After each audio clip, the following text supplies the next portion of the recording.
Welcome back to Fox College Football, presented by K Jewelers. Stillwater, Oklahoma. Boone Pickens Stadium, the oldest stadium in the Big 12. And we're ready for that man to hit the field. Time now to join the third member of our team on the sideline, Molly McGrath. Coach, you said that you can't stop Trevon Boykin, but you can try to slow him down. What do you need to see from Emmanuel Ogbah in your defensive front today? Well, we've got to do a good job of running to the ball. And he'll make some plays, but I feel like our guys will really run to the ball. We have to tackle well in space. You've forced defenses to prepare for two very different quarterbacks. What do you need to see from Rudolph and Walsh that'll set them apart in this game? Well, they need to take what the defense gives us, not try to do too much. It'll be a long game. Just take what they give you and just execute. All right, good luck out there, Coach. All right, thank you very much. TCU won the toss and will receive big-time matchup. The second matchup of teams 8-0 or better in Big 12 history. This series dating back to 1915. Oklahoma State leads it 13-10 with 2 ties, and the Cowboys have won 8 of the 11 meetings here in Stillwater. Perfect weather for football, and we're underway as Oklahoma State sends it away. Devontae Turpin will field it inside the 5-yard line. Flag thrown, and Turpin crossing the 20 up to the 21.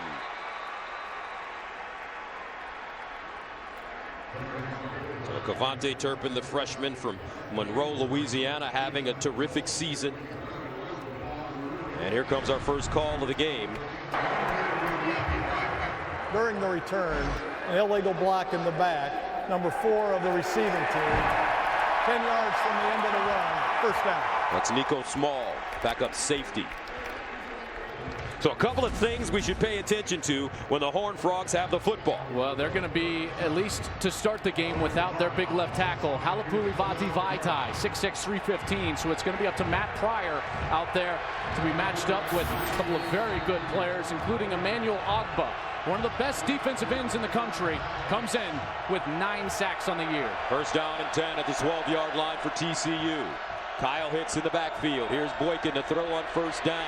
Sets up the screen, and that ball deflected out of his hands. Guess who? Emmanuel Ogbah. And Joel, we're very disappointed. Ogbah left off a list that he should have certainly been on. The semifinalist for the Lombardi Award. Emmanuel Ogbah is one of the best players in America, and he has been so for 3 seasons. 13.5 tackles for loss, 9 sacks. Left off that list. All I got to say is those voters must not be watching football. Second down and 10 at the 12. Here's Boykin firing to the far side. Intended for Dotson, incomplete. Kevin Peterson covering defensively. And that brings up third down and long for TCU. Kevin Peterson is an excellent corner. 5'11", 190. He'll be matched up against Josh Dotson most of this afternoon. That's going to be one heck of a matchup. Likely to see it again right here. So third down and 10 at the 12. Empty backfield for Boykin. TCU second in the nation to Texas Tech in third down conversions at 54%. Oklahoma State showing blitz. Boykin with time over the middle, and it is incomplete. Intended for Aaron Green, who lined up as a wide receiver, and that ball broken up. Jordan Stearns in the vicinity. This ball was accurately thrown, actually got into the chest, and that's what you get when you got a running back out there, and there's some confusion. I don't think Aaron Green ran the right route because Josh Dotson and he were sharing the same space. Looks like Boykin wanted to go to his best receiver. Dotson wasn't able to find him. So Ethan Perry will punt out of his own end zone. Jalen McCleskey back deep at the 40. McCleskey comes up, now backpedals, grabs it. McCleskey turns a corner. A little bit of running room as he crosses the 40. Flag on the play. A 48-yard punt and a 3-yard return.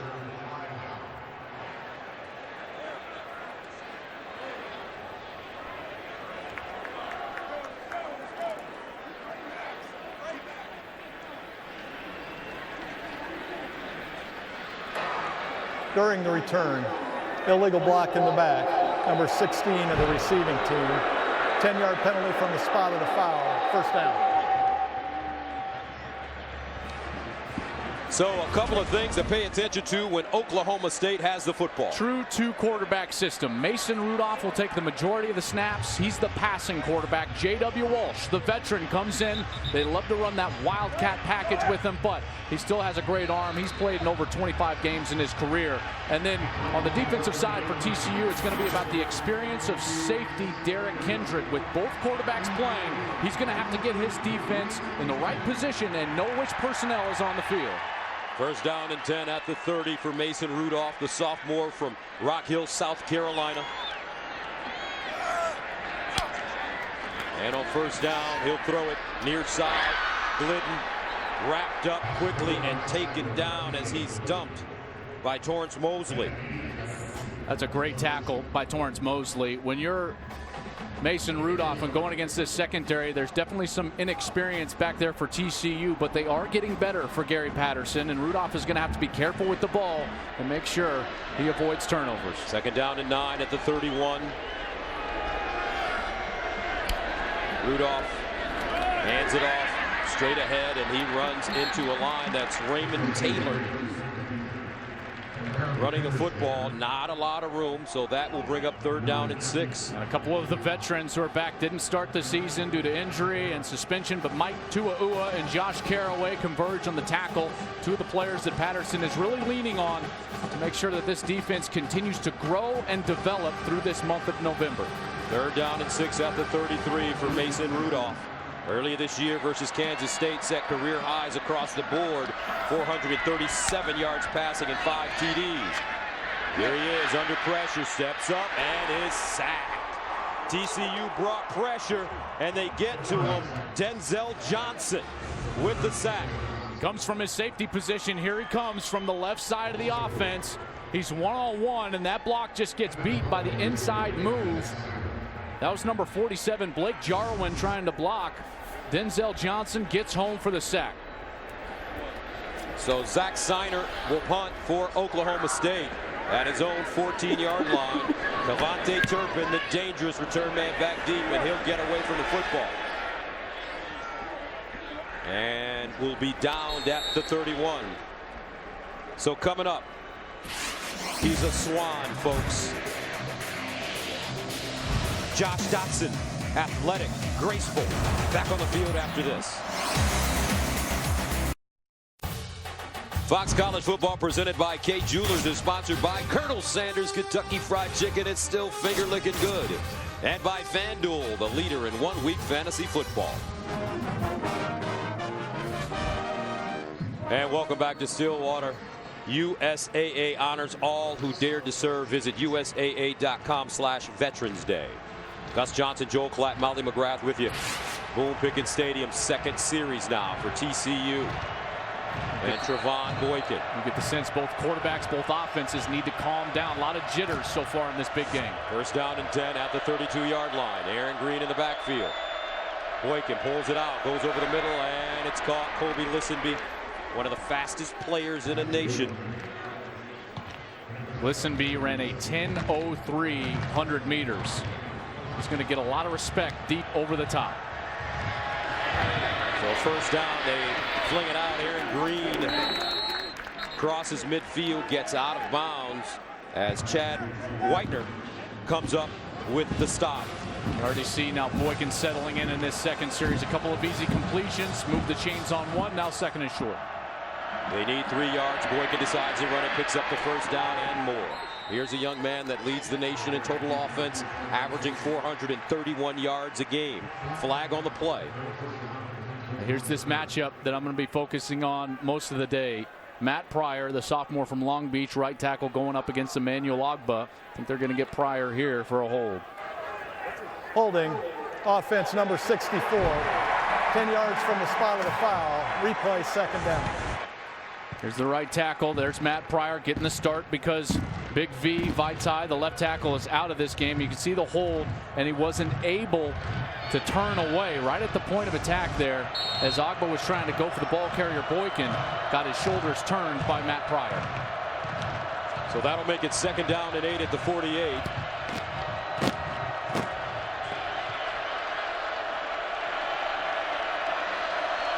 Boykin Near side, picked off, intercepted, and we've got our first turnover of the game. Jordan Burton, great anticipation, and Oklahoma State is in great field position.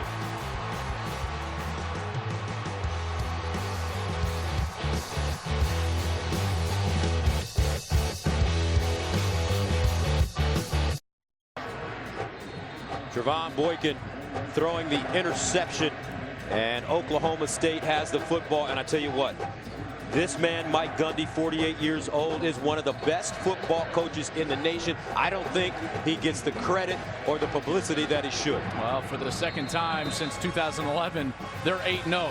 It's done a remarkable job here with a fairly young Cowboy team. First down and 10 at the 46 after the turnover for Oklahoma State. Raymond Taylor in the game at running back.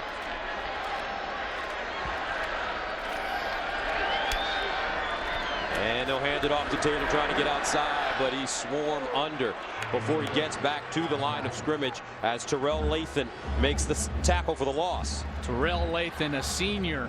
That's just great pursuit right down the line of scrimmage. As soon as he read that it was a run play, he took off. Very decisive in his move for the tackle in the backfield. Now Chris Carson comes in at running back for Oklahoma State. 2nd and 12 at the 48.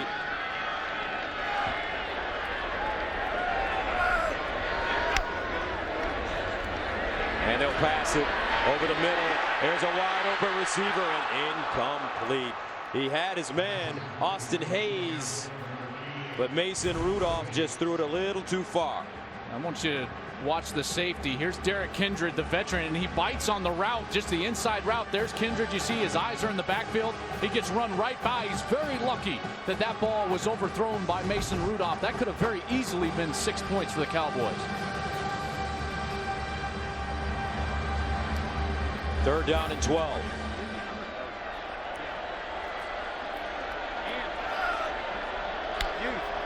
Rudolph with time. Another deep ball. Caught! James Washington, touchdown! Cowboys, 48 yards.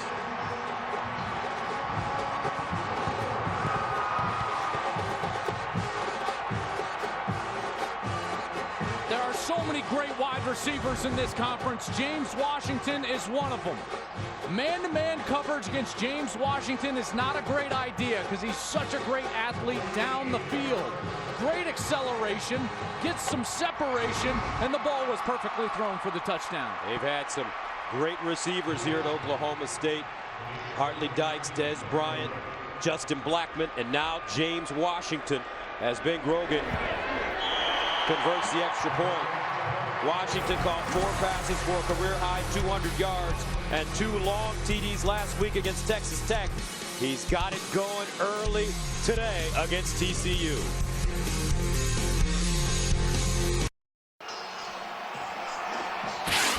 Oklahoma State leads this series that dates back to 1915. The Cowboys beat the Horned Frogs in the 1945 Cotton Bowl.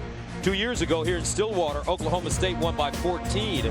And last year, TCU beat the Cowboys resoundingly 42-9 in Fort Worth, rebounding nicely from its 61-58 loss at Baylor the week before. OK State, 3 plays, 46 yards. They throw the bomb to James Washington to take a 7-0 lead. Ben Grogan sends it away. Cavante Turpin will start inside his own 5. And Turpin runs into a wall as he crosses the 15, and his surge will get him to the 20. So Trevon Boykin throws the interception. 2 of 6, 21 yards and an interception. And Coach Gundy said it's like facing Jordan or LeBron when you face Trevon Boykin. You know he's going to get his 30. You just don't want him to get 55. I love that. Well, they've done a nice job so far. Not the start that Trevon Boykin wanted here on the road in their first real test of the season. First down and 10 at the 20-yard line for TCU. Boykin, near side, ball caught, and out of bounds goes Jarrison Stewart, the freshman from Mesquite, Texas. I love the play call from Doug Meacham, Sonny Cumbie, the offensive coordinators. You got a veteran, you just let him throw his way out of it. Boykin again pulls it out, throws on the move, and that one incomplete. Stewart, the intended receiver. And there's an interesting storyline. Doug Meacham, the offensive coordinator, co-offensive coordinator here at TCU. He's got Oklahoma State ties. Played here as an offensive lineman and All-American, blocking for Thurman Thomas as well as Barry Sanders. He was here as a coach under Mike Gundy, didn't get the offensive coordinator's job, had to go to Houston to coach before arriving at TCU. So a huge game for Doug Meacham here today. 3rd down and 3 at the 27. Boykin delivers far side. Dotson with the catch, turns it up, and Josh Dotson gets out of bounds at the 45. We know how good Trevon Boykin is, but this kid spectacular as well. Every time he steps on the field, there are 20, 25, 30 NFL scouts asking for credentials to watch him play. 71 catches, 1,200 yards. This guy has been sensational this year. Had a 77 and an 84-yard touchdown against OK State last year. 1st and 10 at the 44. Here's a handoff. Green trying to get through the hole. And Whitener there to bring him down. This defense from Oklahoma State has played well during the course of the season. Much improved from the version that they threw on the field in 2011, when they actually were only a one-loss team with Brandon Whedon as their quarterback. This is a statistically very good defense. Last week, Glenn Spencer's unit got lit up for over 50 points at Texas Tech. He wants to prove that they can come out here and dominate a good offense today. Oklahoma State beating Texas Tech 70-53 in a comeback effort. Boykin steps up in the pocket with a huge lane in front of him, and Boykin slides down as he crosses midfield short of the 1st down. And Emmanuel Ogbah chasing him. And he had to take off in a hurry because Ogbah was bearing down, and only the speed and explosiveness of a guy like Trevon Boykin was going to get away. So 3rd down and 3 for TCU at the Oklahoma State 49-yard line. Trips at the bottom of your screen.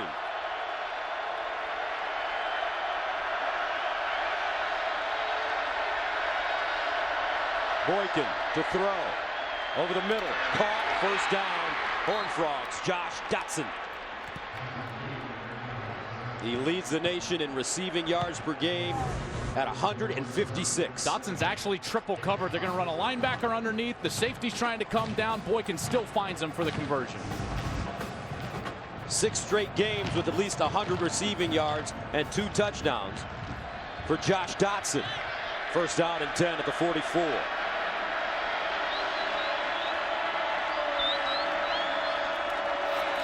And they'll hand it off to Green straight ahead. It crashed through the hole. Green taken down by Trace Clark. Also Jordan Stearns in on the play, the safety. This defense is without a couple of their starters from the beginning of the season. Ryan Simmons, their starting linebacker. Billy Lavini, the starting defensive tackle, but they've had guys step up. Mote Maile, a junior from Euless, Texas. Jordan Burton, a junior college transfer, playing linebacker number 20. Played very well for Glenn Spencer. 2nd and 8 at the 42.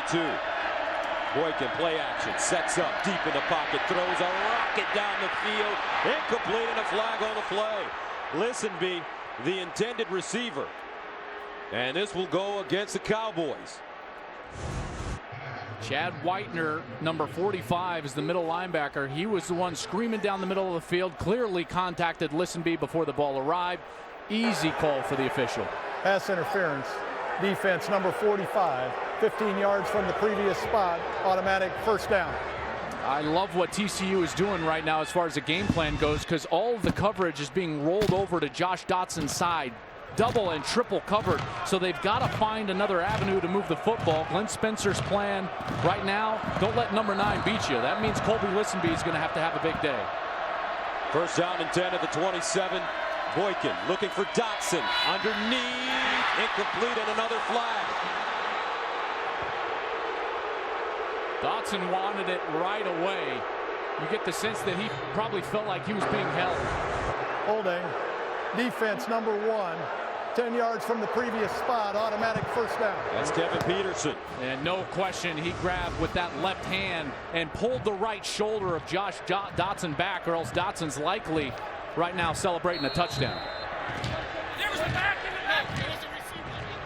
1st down and 10 at the 17 for TCU. Trevon Boykin, Heisman candidate.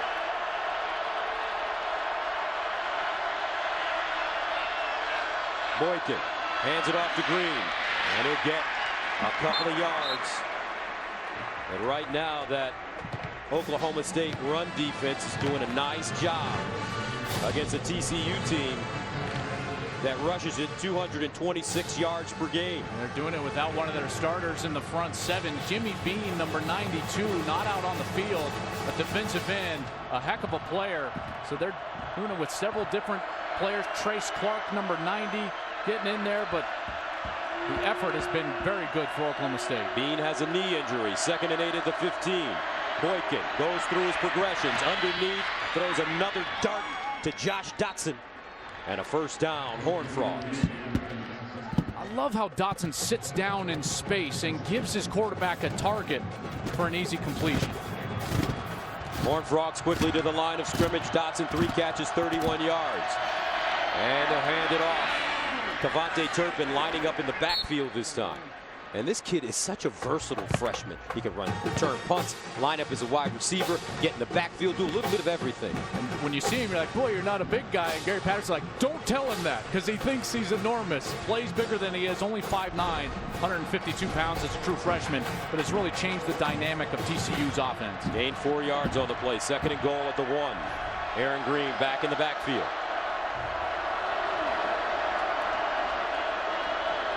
Boykin will run the option. Boykin looking for space. Boykin, 2nd effort. Touchdown, Horned Frogs. And that's the 22nd game in a row in which TCU has scored a first quarter touchdown. It's the nation's longest streak and an ongoing Big 12 record. And the Oklahoma State folks are going to say that he fumbled, but that ball was definitely touching the plane of the goal line with him having control at that point. It's a dead play. It's a touchdown. Remember, that's a rush, not a catch. He doesn't have to secure it through going down to the ground. So as soon as the ball touches the plane of the end zone, that's a touchdown. That's a dead play. He can drop the ball at that point. Touchdown, Horned Frogs.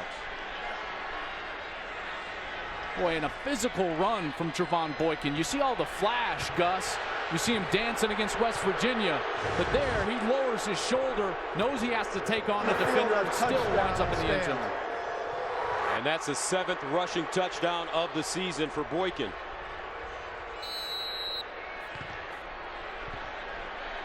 .6:28 to play in the first quarter. TCU going on a 10-play drive, covering 80 yards, eating up 4 minutes and 37 seconds. Jaden Overcrome. This one won't go through. Ball picked up. So TCU misses the extra point. Jordan Stearns with the return. 7-6, OK State.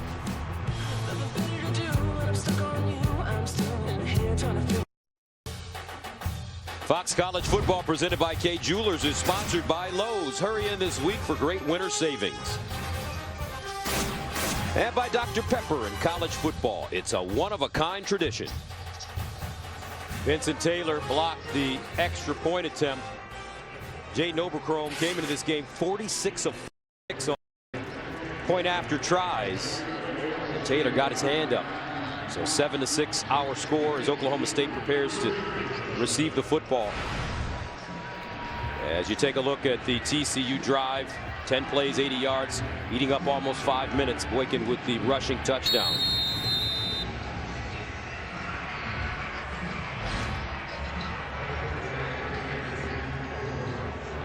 Great answer to that touchdown from Oklahoma State after they got the ball after the Boykin interception. Overcrome sends it away. Jeff Carr, Chris Lacey back deep. And this one juggled by Carr, picked up with it at the 20. Carr still running. And he turns a mistake into a very nice return as Johnson makes the tackle. Let's go to Jenny Taft in the studio for a Lowe's game break. Gus, thanks. Well, as you know, the first college football playoff ranking came out. Clemson is #1, and today they're hosting number 16 Florida State as Delvin Cook, who's been battling injuries in recent weeks, looks healthy here. 75 yards for the touchdown. The Seminoles score on the second play from scrimmage, up 7-0 in the first quarter. Gus, Joel, back to you. Boy, Dalvin Cook is electric, one of the best in the country. And Sean McGuire getting the start, threw for 300 yards last week when Dalvin Cook was not in the game, just in the first half alone. Rudolph to throw on first down over the middle, and it's caught at midfield. He throws a strike to Austin Hayes. 15-yard gain. Rudolph quickly getting to the line of scrimmage. Play fake again. Pump fake. Down the sideline, Washington! James Washington again! 50 yards, touchdown, Cowboys! Mason Rudolph is slinging it today, Joe. He missed the first deep ball a series ago, and now he has hit 2 in a row. Watch the double move. He comes out like he's going to block, and then he takes off. Nick Orr, number 18, gets stuck with his eyes in the backfield. All he can do is reach out, try to grab Washington, who runs right by him. And Rudolph puts it on the money. Washington, 4 touchdowns in the last 2 quarters, dating back to last week against Texas Tech. 6:02 to play in the first. Oklahoma State making a statement. Everybody's talking about TCU and Baylor. Don't forget about us.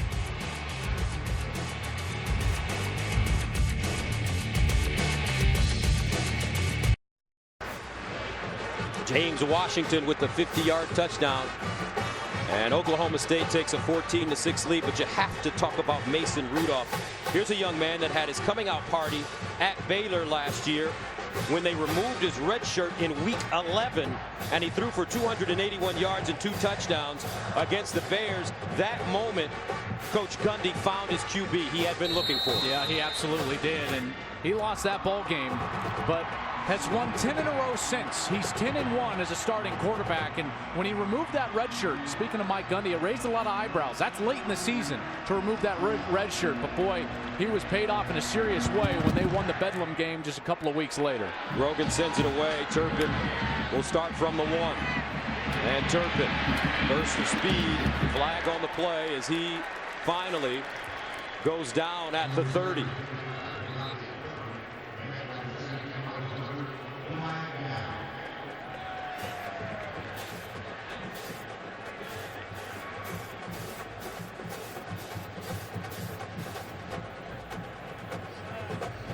Flag was dropped on the near side. During the return, holding on the receiving team, number 16. 10-yard penalty from the spot of the foul. First down. That's Michael Downing. Plays safety and on special teams. So Trevon Boykin coming back on. Looks like he's got his work cut out for him today, because this Oklahoma State offense is getting to the line of scrimmage quickly, and they're throwing the deep ball with precision. And James Washington is saying, don't forget about me. I know Josh Dotson's playing in this game, but James Washington, boy, what a start for the Cowboy wide receiver. First down and 10 at the 18. Aaron Green in the backfield. Boykin, quarterback draw, bottled up, looking for space and won't get it. Terrific stop by Oklahoma State. And it's Devontae Averett coming up with the tackle for a loss. Linebacker does an excellent job of coming up and not giving Boykin a lane to run through. Boykin thought he had an opening. It was closed down by the defense, and then they did a great job of pursuing the football, getting multiple guys to Boykin to bring him down. Second down and 11 after the 1-yard loss. At the 17, Green in motion out of the backfield, lines up in the slot. Boykin, low snap, handled over the middle, caught. First down and more. Sean Nixon still moving. Nixon all the way down to the Oklahoma State 10-yard line. Sean Nixon, the redshirt freshman from Austin, Texas, stopped by Michael Hunter. That's a 70-yard gain. Got burned by the blitz. Oklahoma State brought pressure off the right side, and all Nixon did was just replace that linebacker. So he takes off in the middle of the field, finds his way inside the 15. A gain of 70, first and 10 at the 13. Boykin with the handoff to Green. And Jordan Stearns hops on his back and brings him down. Jordan Stearns is so quick in his run reads. Here's a guy who was a team leader with 103 tackles as a sophomore a year ago. Became the first Oklahoma State underclassman in 18 years to hit the 100 tackle mark. Had a 20 tackle game against West Virginia in 2014. 2nd and 5 at the 8.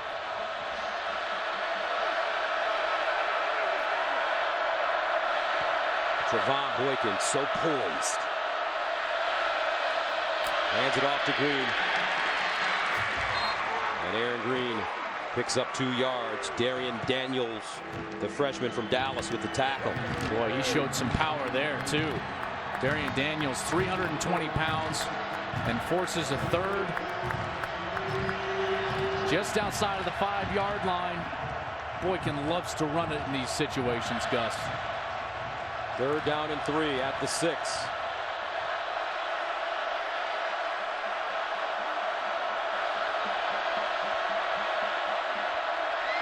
Nixon in motion. Boykin underneath, incomplete, intended for Dotson, but that ball broken up. Looks like Ashton Lampkin got a hand on it. I thought the ball was actually just a hair late from Boykin, and it allowed Ashton Lampkin, as the ball is there right there. Oh, and he gets away with a hold right in front of the official, tugs the jersey back, and he uses that momentum. Boykin saw it, wanted the flag right away, and he used that momentum to get back in the play and bat it away. That's a big no call. So Jaden Oberchrome comes in to attempt a 23-yard field goal. Got it up and good. TCU settles for 3 coming up. James Washington. What a season he's been having. 2 touchdowns already. He'll be back on the field after this.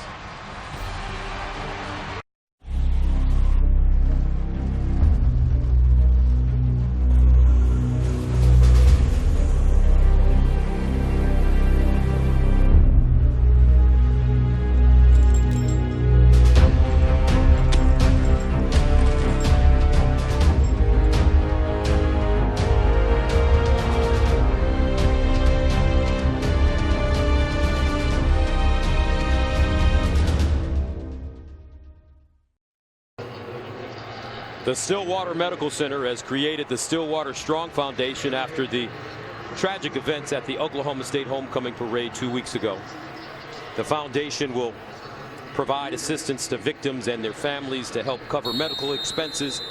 Visit smc-foundation.org to learn more.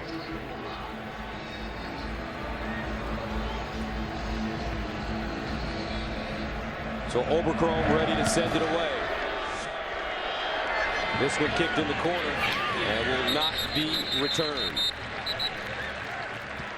So all our crews wearing the wristbands to honor the victims of that tragic homecoming accident. Bobby Wilson, our cameraman. Wyatt Anderson, big fella. Andy Nelson, Superman for us. All of us.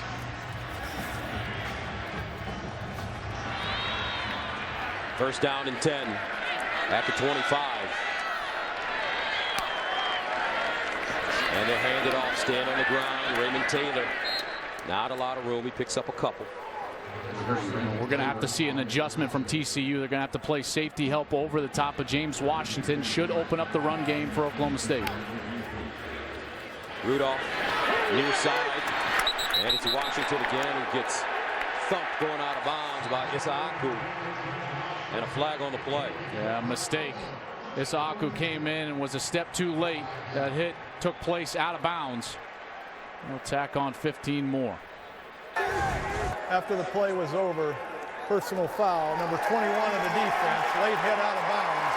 That penalty will be added to the end of the run. First down. It's actually number 31, Ridwan Isaaku. That right foot was down out of bounds.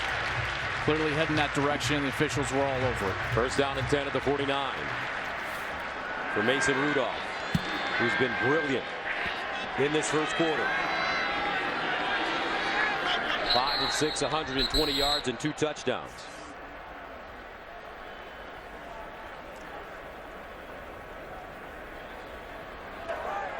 Ball start. Offense number 73. 5-yard penalty. First down. That's Victor Saleko.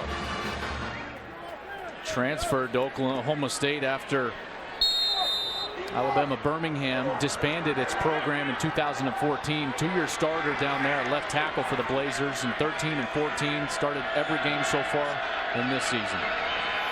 So first down and 15 at the 46. Rudolph steps up in the pocket, wants to run it, gets outside. And Rudolph close to a first down, another flag thrown. Traven Howard chasing him out of bounds. It's thrown in the general direction of David Glidden, number 13. Great slot receiver. Senior from Mustang, Oklahoma. Holding. Defense number 30. That 10-yard penalty will be added to the end of the run. First down. That's Denzel Johnson. Got the sense that because it was a run for the quarterback that it was going to be a hold on Glidden, but as shown right there very clearly, Denzel Johnson tackles Glidden to the ground, didn't have his eyes in the backfield, didn't realize that Mason Rudolph had taken off out of the pocket. First and 10 at the 30. Now Rudolph sets up the play and incomplete. Chris Carson, the intended receiver, he hadn't turned around. Looks like they were trying to set up a screen. Davian Pearson just read that beautifully, number 57. He's the tackle right in the middle of your screen. And as soon as he realizes that he's being blocked and right in the face of the running back, he just takes off with him right down the line of scrimmage and is right there. Oklahoma State actually lucky that ball wasn't caught. It would have gone for a loss. Second and 10.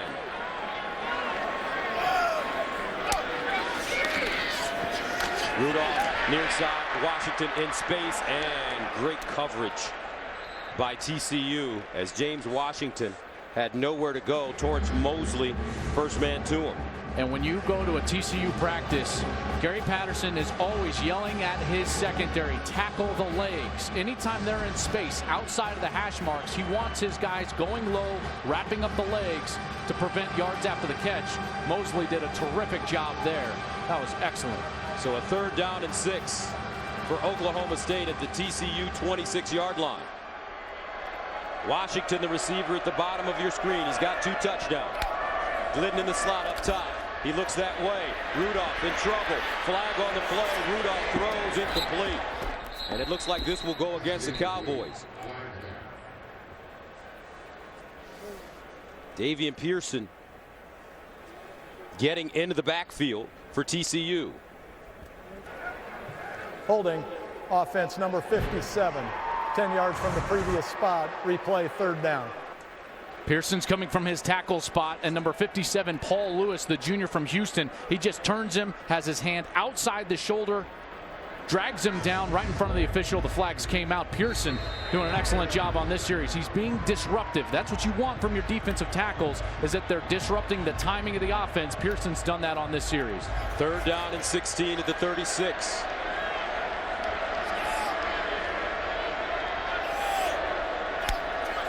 Rudolph steps up, delivers, incomplete. Chris Carson had a step on Ty Summers, but Rudolph couldn't find him. TCU dodged a bullet there because Ty Summers was behind by about 2 steps. Patterson knows it. And these defenses have done a pretty good job so far. I know Oklahoma State has scored 14 already, but a couple of stops now for each defense against these high-powered Big 12 offenses. So Siner will punt it away at his own 49. Turpin back deep. End over end kick. And it's down inside the 5. Nicely done on special teams by Zach Siner. Well, the UFC returns to FS1 with a full card of action, headlined by what should be a wild rematch between middleweight contenders Vitor Belfort and Dan Henderson.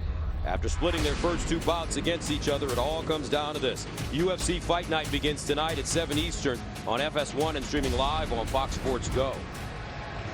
Well, last series, TCU, they started finding a rhythm down the field with Colby Lisenby, and then on the short and intermediate routes with Josh Dotson hooking up in the pass game. We'll see where they go here on this series.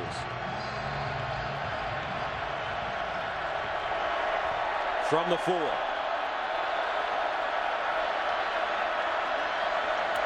Boykin sets up in the end zone.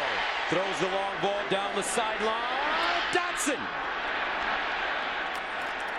And incomplete. He caught it out of bounds. There's not a better jump ball player in America than Josh Dotson. He just so happened to get hit, and he comes down out of bounds. The problem with that route wasn't the execution there at the top, but was the fact that Dotson was running right next to the sideline. If you're a wide receiver running deep down the field right next to the sideline, the quarterback has no margin for error of where to throw that ball. 2nd down and 10 at the 4. Boykin, far side, caught Dotson. And he's wrestled down by Peterson. Peterson, tough task at hand for this senior. And Glenn Spencer compared to Justin Gilbert, the 8th overall pick from a couple of years ago, played here at Oklahoma State as a corner. He said Gilbert was just bigger, had more of the measurables, but Kevin Peterson has all the skill level that Gilbert did. 5'11", 190. He's showing it here today. Oklahoma State defense with a chance to get off the field right here. 3rd and 4 for TCU at their own 10. Boykin handing it off, and they won't get it. Fumble on the play. Oklahoma State has the ball. 2nd turnover of the game for TCU.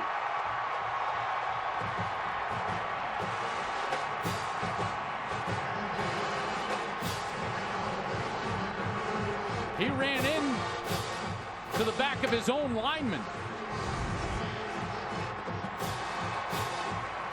Here's Green going down, and their knee is touching the turf. That ball looks like it's still secure, and then it comes loose.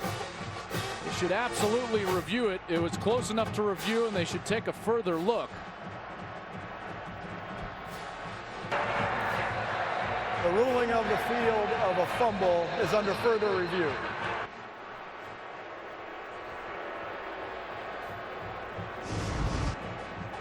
Aaron Green trying to get to that right side, and he ran into the back of Joseph Noteboom, number 68. And as he was going down to the ground, looked like that ball was still secure in his right hand. Mike Pereira, as always, our rules official, our rules expert, with us from Los Angeles. Mike, what'd you see? Yeah, I think you always look, Joel, to see what's down first, and it is the knee, and then the hand on the ball. Is the ball moving in the hand when that knee is down? And to me, he's got clear possession. So you watch, the first thing you're going to see is the knee going to the ground. And watch the hand there, clearly on the ball, not moving. I think this is the type of thing that they're looking for in replay. It's beyond a shadow of a doubt, in my opinion, that he's down before the ball comes loose. So I think the ball should, at that point, go back. That would be a big break for TCU. They would still have to punt the football away. Because it will either be 1st and 10, Oklahoma State, or 4th and 3. Right. For the Horned Frogs. The last thing that Gary Patterson wants is to try to defend a short field. He'd much rather send his punting unit on, obviously. And here comes the call. After further review, the runner's knee was down prior to the fumble. It'll be 4th down and 3 for TCU at the 11-yard line. So TCU catches a break, and they will get a chance to punt it away. Boy, this defense for Oklahoma State, they've been impressive. Statistically, the 2nd best scoring defense in the conference behind Oklahoma. They came in with a chip on their shoulder after last week giving up over 50 points to Texas Tech, and they have played hard. Good discipline, great pursuit. They've tackled well. could not have gone better so far in the first quarter for Glenn Spencer's Oklahoma State defense. Ethan Perry will punt it out of his own end zone. It looks like he'll wait till the quarter ends. End of the first quarter in Stillwater. Oklahoma State 14, TCU 9.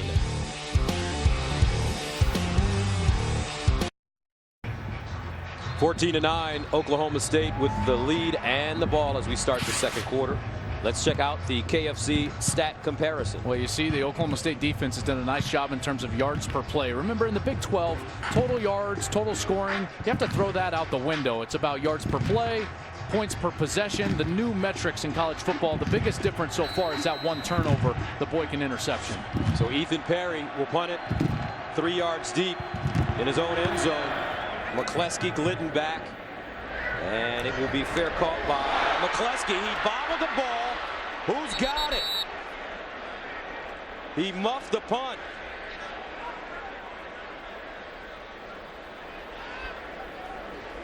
The second time that he tried to go up and catch it as if he was a receiver with his hands rather than cradling it in like you normally see from a punt returner. It looks like Oklahoma State will retain possession.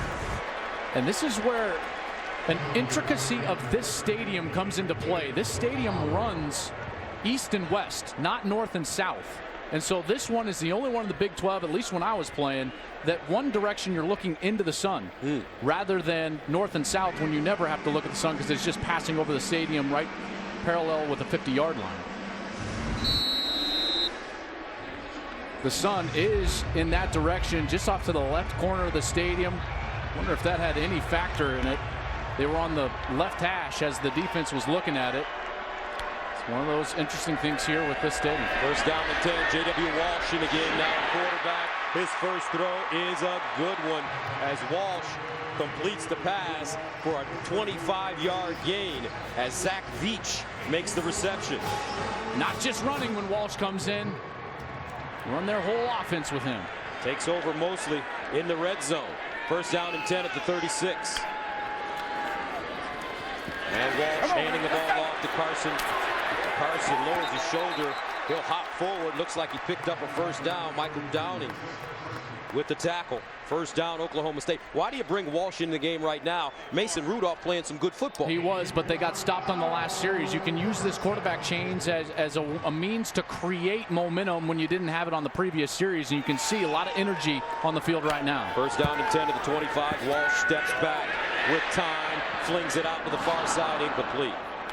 So J.W. Walsh, senior from Denton, Texas, last week versus Texas Tech, with the Cowboys trailing by 10 at half. Gundy made the switch to Walsh, and he responded by going 4 for 5, 167 yards and 2 touchdowns, rushed it 8 times for 80 yards, including a career-long 64-yard touchdown. And this is why it's so unique, Gus. It's like a personnel group. So within the same series, they'll switch it. It's not that this is Walsh series or Rudolph series. Rudolph now on the field behind the chains. Second and 10 of the 25. Rudolph pumping. Flings it out to the far side. Taylor with running room. First down, Cowboys. Right now, the Oklahoma State offense has all the answers. Yeah, TCU got stuck in a blitz. They were trying to bring pressure on Mason Rudolph, which worked earlier in the game for a sack. That same blitz Gary Patterson goes back to, though. Rudolph recognizes it, and he's able to get the ball out to the outlet. The wide receiver, running back on the swing route to the outside. First down and 10 at the TCU 12 for Oklahoma State. And they'll find Taylor. No, Jeff Carr. Jeff Carr. Touchdown, Cowboys.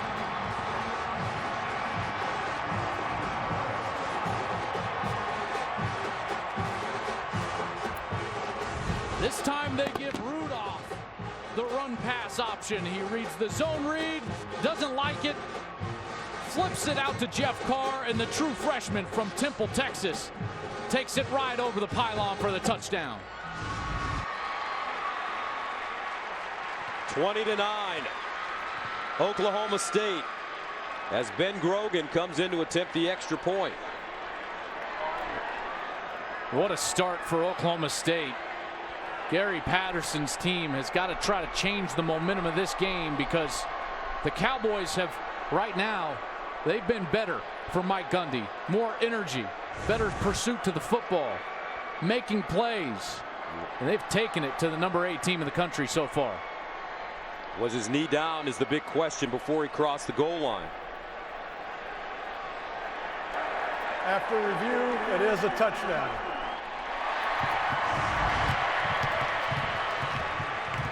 So the touchdown stands as Grogan comes in for the extra point.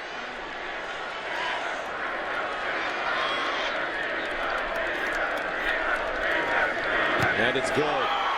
Oklahoma State, I tell you what, they're scoring quickly. Their first touchdown, 46 seconds. Their second touchdown, 17 seconds. Their third touchdown, 1:13. Gary Patterson's got trouble. The Heisman Trophy, always won in November. 3-1, my guys. Corey Coleman, Trevon Boykin. Going to have to make a statement here today down on the road, and Leonard Fournette will have his chance tonight against one of the best rush defense in the country as we take a look at the Nissan Heisman watch. Ezekiel Elliott going to have a new starting quarterback, or at least an old starting quarterback if you want to put it that way. And Christian McCaffrey has been excellent during the course of the season. Stanford getting a win at Colorado earlier today. Turpin back deep, and he'll take a knee. So if the season ended today and you voted for the Heisman Trophy, who'd get it? If the season ended today, before the start of this game, I would vote for Trevon Boykin, because he's a quarterback. He affects the game more than any player in America. As far as total yards go, he's got more total yards, more touchdowns per game through 8 games than the last 4 Heisman Trophy winners. Now, Leonard Fournette's going to have a lot to say about that. He's having one of the best seasons I can remember. And obviously, with the perception of the conference that he plays in, he's going to have to lead nationally. But my guy would be Boykin right now.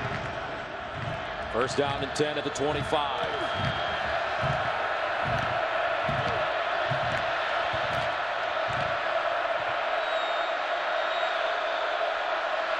And Boykin will hand it off to Johnson, trying to get around the corner, but he does not. Trey Flowers coming up, redshirt sophomore from Converse, Texas, and making a hard hit. What we're seeing is both safeties for Oklahoma State. Jordan Stearns, number 13, Trey Flowers, number 31. They're filling hard on the run. That means the deep game has got to be open soon. Second down and 9, and they'll flip it out to the far side. Nixon gets his shoulder square, picks up a first down, and hops out of bounds. Desmond White just gets an unbelievable block right here. He's able to get the player on the ground. That's number 20. Jordan Burton, the outside linebacker for Oklahoma State, he springs that play for Sean Nixon down the sidelines in order to get a first down. A 16-yard gain, first and 10. TCU at their own 42. Boykin handing it off around the corner. Turpin. And Turpin picks up about 3 yards on the play as Ashton Lampkin and Chad Whitener combine on the tackle. And there's Trey Flowers again, number 31. He was the first one there. Didn't make the tackle. Force him to change back. Turpin in the backfield this time. Nice cut. Turpin still running. And Cavante Turpin with a 17-yard pickup. Suffered a concussion against Iowa State. Didn't return to that game, but was back in the lineup last week against West Virginia, and now giving his team a spark when they desperately need it, down 21-9. He set the Big 12 freshman record for receiving touchdowns rather, in a game with 4 against Texas earlier this year. First and 10 at the 38. Boykin with time, fires, and incomplete. Cavante Turpin, the intended receiver, that ball sailing high. And he had his offensive lineman, Joseph Noteboom, number 68, right back in his lap, Boykin did, and that's why he was unable to follow through. If you can't follow through as a quarterback, the ball's always going to sail high on you. That's what it does there for the incompletion. Halapuli Vaitai in the game, came in with that injured knee, but giving it a go at left tackle. Second and 10 at the 38. Boykin pulls it out, looks for Dotson, incomplete. Dotson slipped as he made his cut in front of Kevin Peterson. He slipped in. There was a lot of contact going on. Officials letting him play here. That's to the advantage of Kevin Peterson, senior from Oklahoma. Definitely slipped. Not as much contact as I thought watching it live. 3rd down and 10 at the 38. Horned Frogs need to go to the Oklahoma State 28 for a 1st down.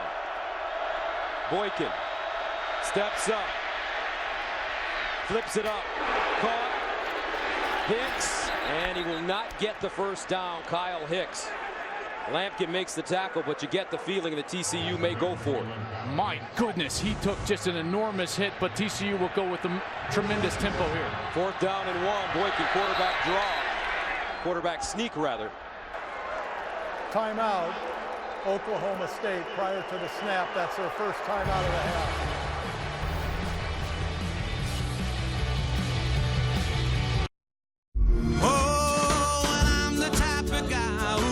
Settle down. I'm never in one place. I roam from town to town, and when I find myself falling for some girl, I hop right into that car of mine, drive around the world, 'cause I'm a wanderer. Yeah, a wanderer. Rated M for mature. Buy Xbox One and get Fallout 4. Believe it. AT&T and DirecTV are now one, which means you can watch in the house, in a tree house, or even in Miss Pepper Pie's house. Pause in your PJs and hit play during a PB&J. Nice! And enjoy some cartoons instead of listening to Dad's cartoons. Meet you all the way. Introducing the all-in-one plan, only from DirecTV and AT&T. Spoil her. Let her know that she is the center of your universe. Remind her that you would buy her off Craigslist all over again. Give her what she deserves. The right car insurance for the right price. Tell her she'll be yours forever. Safe Auto. Go, blink, and enjoy the road ahead. Just steady, buddy. Steady, buddy. Never quit. You fired up?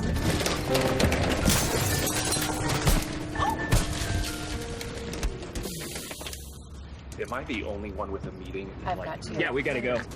Carol, thank you so much. I gotta say it, man. This is a nice setup. Too soon. Just kidding. Nissan Sentra, J.D. Power's highest-ranked compact car in initial quality. Fox College Football presented by K Jewelers is sponsored by Nissan. Go to NissanHeismanHouse.com to cast your official vote for the next Heisman. So a 4th down situation coming up for TCU as the Horned Frogs trail Oklahoma State here in Stillwater. Trevon Boykin back on the field. 4th down and 1. Hicks, the pistol back behind Boykin.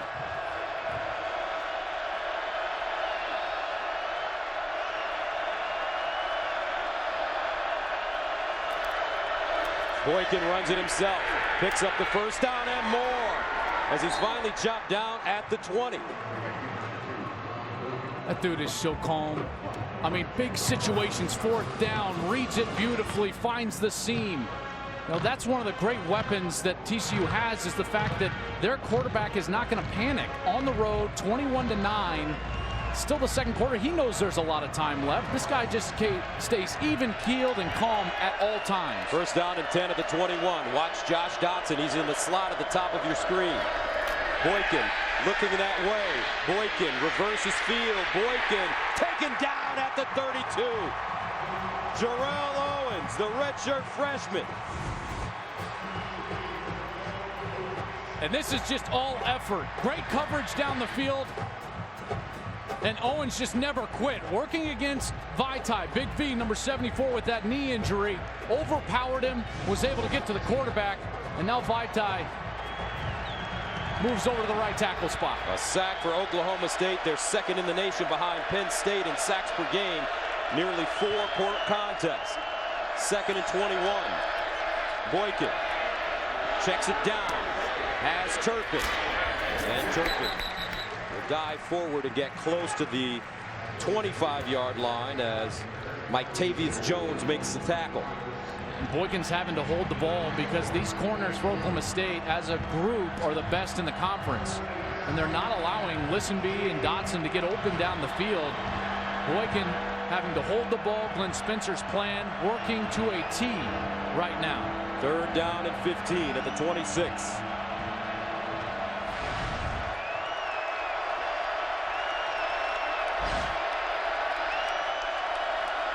Here's Boykin to throw it. Buying time. Boykin in trouble. Boykin gets outside. Now comes back across the field. Wants to run, and look at this kid. Trevon Boykin down inside the 15. Not a first down. He picked up 12. And that'll bring up 4th down and about 3. I can't get over how good of a player Trevon Boykin is. Gary Patterson went for it already once on this series on 4th down. He's going to do it again, but not before he gets a timeout to talk it over. 21-9. Oklahoma State, 9:01 to play in the 2nd. 4th down coming up. Coming up on the State Farm halftime, we'll take you out to Death Valley to see how #1 Clemson is struggling with their ACC rivals Florida State. Notre Dame shows why they're the #5 team in the country, and we'll check in on an undefeated Iowa side on the road at Indiana. Gus, Joel, we'll see you at the break. Iowa with a terrific quarterback in Beathard. I hear he has a groin injury, so limited in mobility. 4th down and 3 at the 14. Empty backfield for Trevon Boykin. He wants to throw it. Lobs it in the end zone. Incomplete. This would be the intended receiver, so TCU turns it over on downs. The Oklahoma State defense holding. Glenn Spencer pleased. I love what Spencer did there. He brought the all-out blitz, but then all the secondary players played inside leverage, meaning they tried to play in between Trevon Boykin and their wide receiver. Normally, the quarterback wants to throw it quick over the middle of the field when the defense brings everybody like that, like Glenn Spencer did on the last play, but he was stuck having to throw kind of a prayer to the back of the end zone to Lisenby, not even to his guy Dotson, who's a great air player, jump ball player. So that's a win for Oklahoma State. What a huge series for their defense. So TCU goes 11 plays, covering 69 yards. They end up with no points. Oklahoma State will start at their own 14. Delayed handoff. Taylor gets outside. Jitterbugging. And finally wrapped up. As Raymond Taylor stopped by Derek Kindred. Trevon Boykin on the phone. What's he talking about, Joel? Well, they're trying to find what is going to work at this point. They're saying, what adjustments do we need to make? What type of routes do we need to move to? And at this point, the man coverage on the outside, the corners are just winning over Josh Dotson and Colby Lisenby. So they're going to have to try to get the run game going in order to loosen up that secondary coverage. 2nd down and 6 of the 18. Rudolph up the sideline.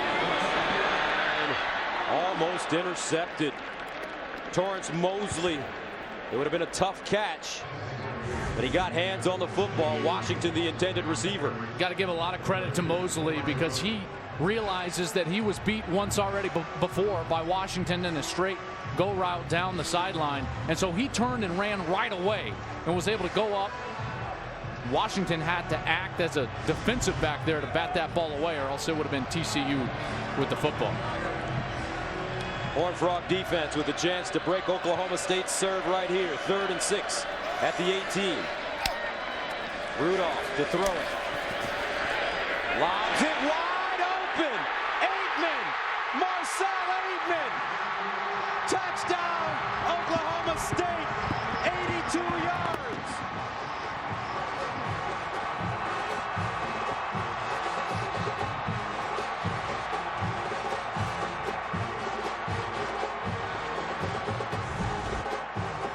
Derek Kindred, number 26, the safety.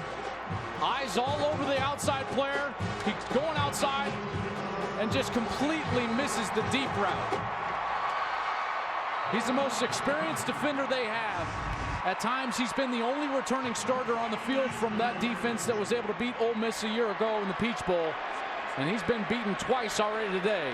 Oklahoma State pouring it on. Extra point good. We've been talking about Trevon Boykin, but how about this kid? Mason Rudolph, 9 of 13, 231 yards passing, 4 touchdowns already. And folks, we're still in the first half. Fox College Football, presented by Kay Jewelers, is sponsored by FanDuel, the leader in one-week fantasy football. And by Colonel Sanders Kentucky Fried Chicken. It's still finger-licking good. An offensive explosion for Oklahoma State here in the first half, 28-9 over TCU.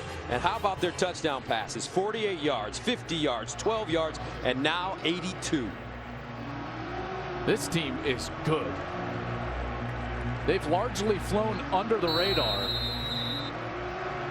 in Big 12 play, but Mason Rudolph, have yourself a half, son. Woo! We all die for that, these quarterbacks. We die for a start like this in a big game. Man, he's got to be feeling good. Turpin back deep. And he'll take a knee. Let's go to Jenny Taft in Los Angeles for a game break. Gus, thanks. How about number 9 Iowa visiting Indiana? Jordan Howard takes it 29 yards to the house. Back-to-back touchdowns for Howard as he helps the Hoosiers take the lead 17-14 over the undefeated Hawkeyes in the second quarter. Gus, Joel, I'll keep you posted. Tell you what, Joel, I like Indiana and what they're doing this season. They gave Ohio State a run for their money at home. They did, and offensively, they're one of the more dynamic teams in that Big Ten Conference, and they're going to score some points, so the onus is going to be on the Iowa Hawkeyes to try to match them.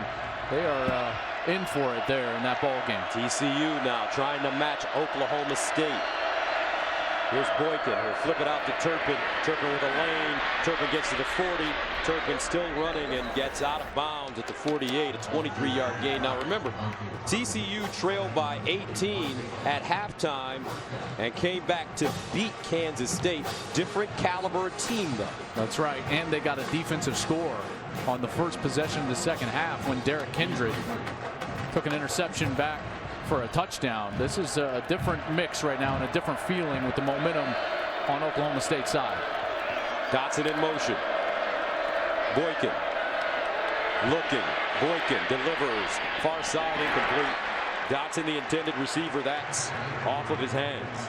You can only defend TCU like this if your secondary is playing excellent football, and that's exactly what's going on for Oklahoma State right now. The corners are playing well, and they've got 4 of them. Kevin Peterson, we've talked about, number 1. Ashton Lampkin, number 6. 17, Michael Hunter. Raymond Richards, number 18. All of them work in there, so they're fresh. They've got a great rotation of players. 2nd and 10 of the 48. Boykin over the middle. Caught, first down. And this is Sean Nixon. The problem is Nixon reestablished himself as a runner after the catch and actually gave up a couple of yards, so it won't be a first down. Well, 4-down territory now for TCU. As Boykin runs the ball, flag thrown. And Boykin's helmet comes off.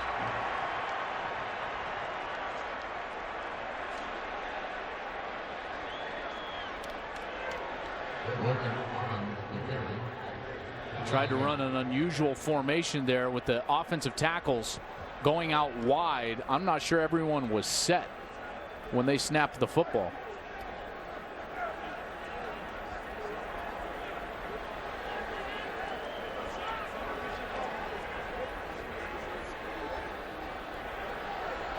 Boykin lost his helmet, so depending on this call, he may have to leave for a play, but if it's 4th down, they may be punting anyways if this is on TCU. Now, if it is some sort of alignment issue,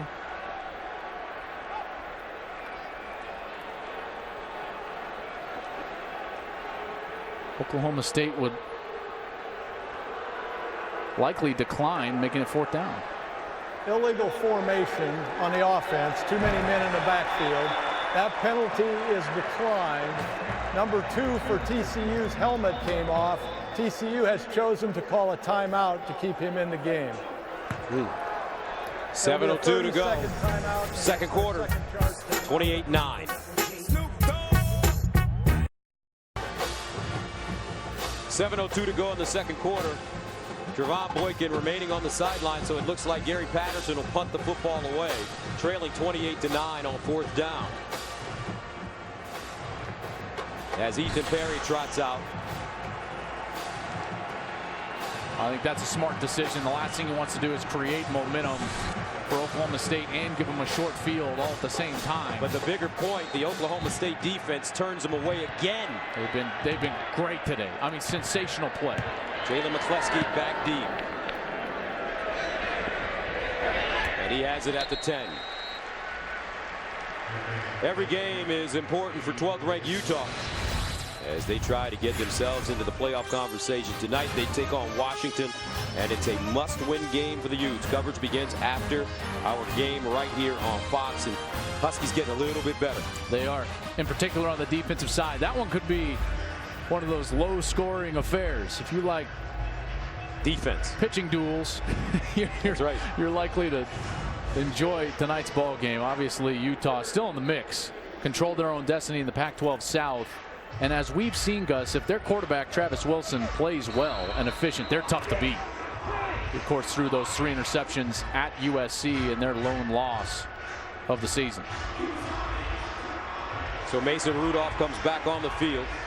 First down and 10 at the 10-yard line for this sophomore from Rock Hill, South Carolina. Rudolph to throw it on first down, guns it over the middle and caught.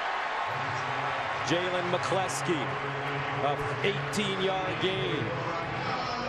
And his offense is just humming now. I mean, fast tempo. Rudolph again. Another completion. You can hear the velocity of that football all the way up here. This time it's Blake Jarwin. An 18-yard gain, so back-to-back 18-yard gains. They'll run it Childs, and he'll get down to the 45. I've never seen an offense move this quickly, Gus.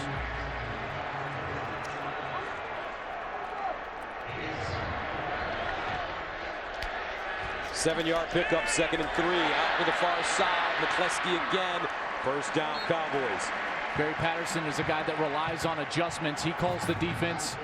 Everyone's looking over the sidelines, but they can't right now because of the speed and tempo of Oklahoma State. Now with the substitution, the officials should allow TCU to match up, so it'll slow down for a second as Rudolph actually comes out of the game and J.W. Walsh enters at quarterback. First and 10 at the 42.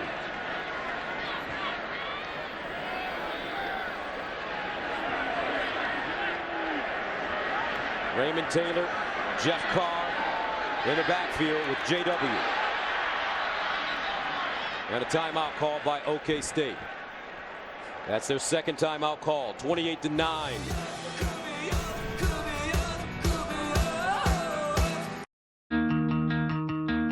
Bass Pro Shops. It's more than a store.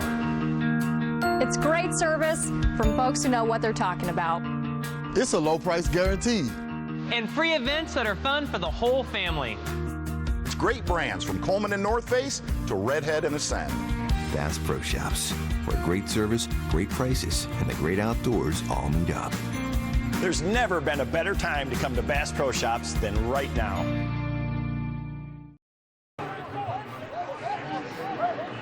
Second quarter, 5:42 to go.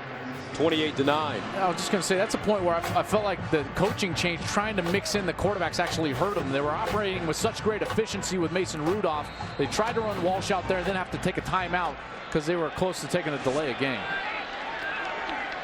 From the 42. And they'll hand it off Taylor straight away. I love this Raymond Taylor. Taylor, a transfer from Kansas State. He was just a student at Kansas State, comes here to Oklahoma State. This guy's like a bumper car. at Disneyland. Guys just bounce off him. Had a touchdown run a week ago. He's only 5'8", 195 pounds, but runs low to the ground. Great effort.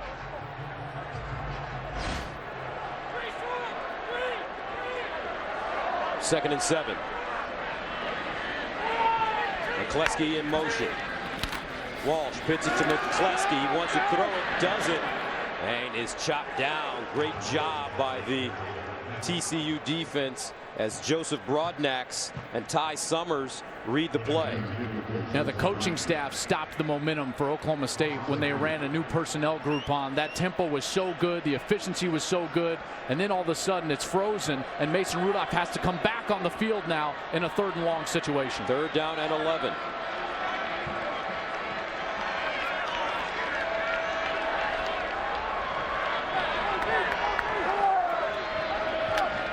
Rudolph steps into his throw.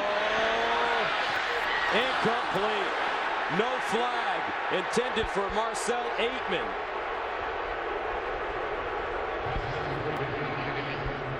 Well defended.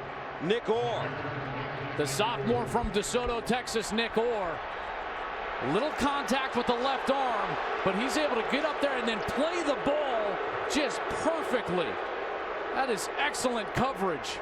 I know there was some hand fighting going on, but they've been allowing contact down the field all day long, and Nick Orr takes advantage to bat it away. Zach Seiner will punt it away from the 43. End over end kick. Turpin lets it go over his head, and it dies. What a job by Zach Seiner. Second time he's done it. 4:13 to go, second quarter. Let's take a look at how we got here, folks. Boy, it started quickly with Rudolph throwing some beautiful down the field passes to James Washington. Boykin, the uncharacteristic mistake. They finally got in the end zone, had the PAT blocked, and then it continued with Mason Rudolph. Again, blown coverages down the field for TCU. Aitman ends up in the end zone.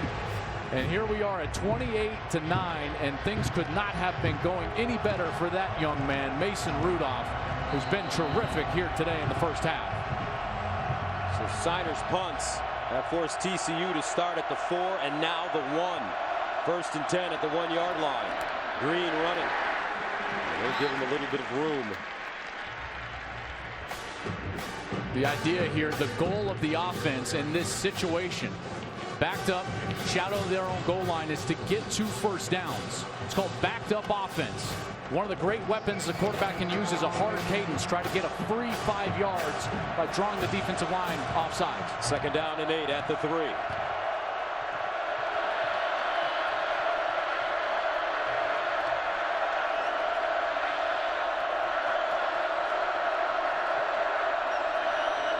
Boykin throws off his back foot.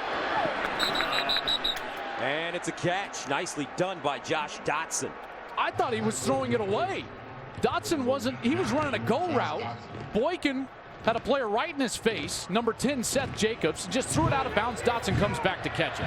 1st down. Boykin now runs it himself. Breaking free, picks up another 1st down, and finally taken down at the 45-yard line by Jordan Stearns, but it's a 17-yard gain. So there's your 2 first downs. Now you're in normal offense.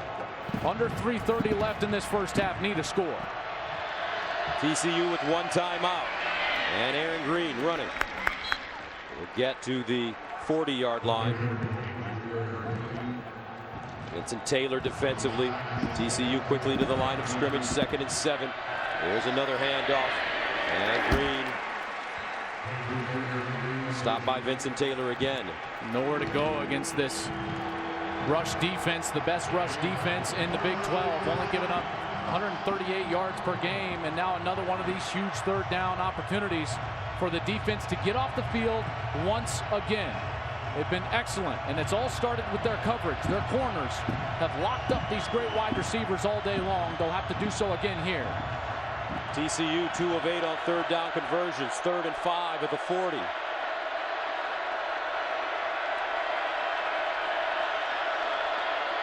Boykin looking, checks it down. Hicks, and Hicks gets to midfield and even more. 1st down Horned Frogs at the Oklahoma State 45. That's experience. He didn't force the ball down for the first down. He checks it down, allows his back to run for it. Boykin now throwing on first down. In trouble. Scrambling. On the move. Woo! Incomplete. Desmond White had hit him in the worst place possible. Right in the hands. White's going to want that one back. His quarterback, Dipsy-Doo, out of the pocket, buys some time. They have another first down right in the hands of the sophomore from DeSoto. High school quarterback from DeSoto, really a high school legend. At 5'7", 150 pounds, just an excellent player, but drops the last opportunity. 2:01 to play in the first half. 2nd and 10 at the 46 for TCU. Boykin over the middle. Caught by Dotson. Breaks the tackle and goes down. And Josh Dotson gets up, grabbing his wrist. Uh-oh.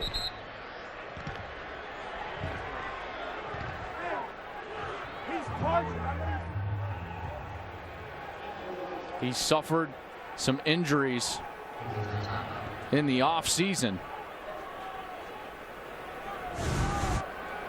Had an ankle injury, a hand injury.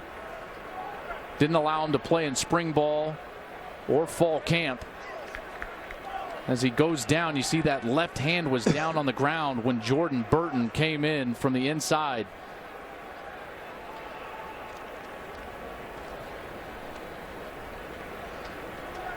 Six catches, 64 yards for Dotson in the first half. Boy, that is the last person you want to see on the ground if you're a TCU fan, other than Trevon Boykin.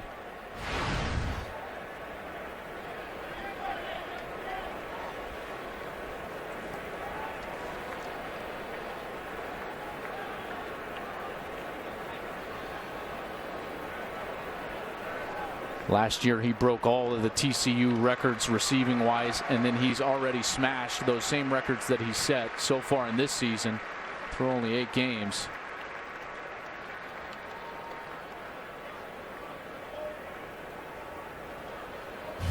This kid has done so much. Losing him would be a serious blow as you take a look at the numbers.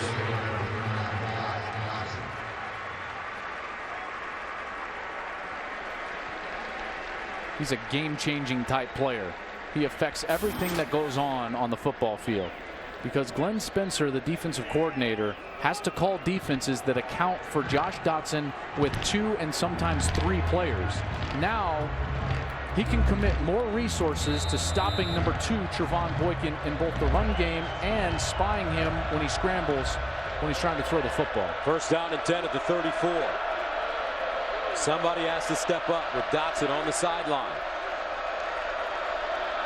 Boykin fires it. This one caught by Green. And Green tripped up at the 30-yard line. Well, you see the true measure of a leader and a quarterback in these situations. You start losing players around you.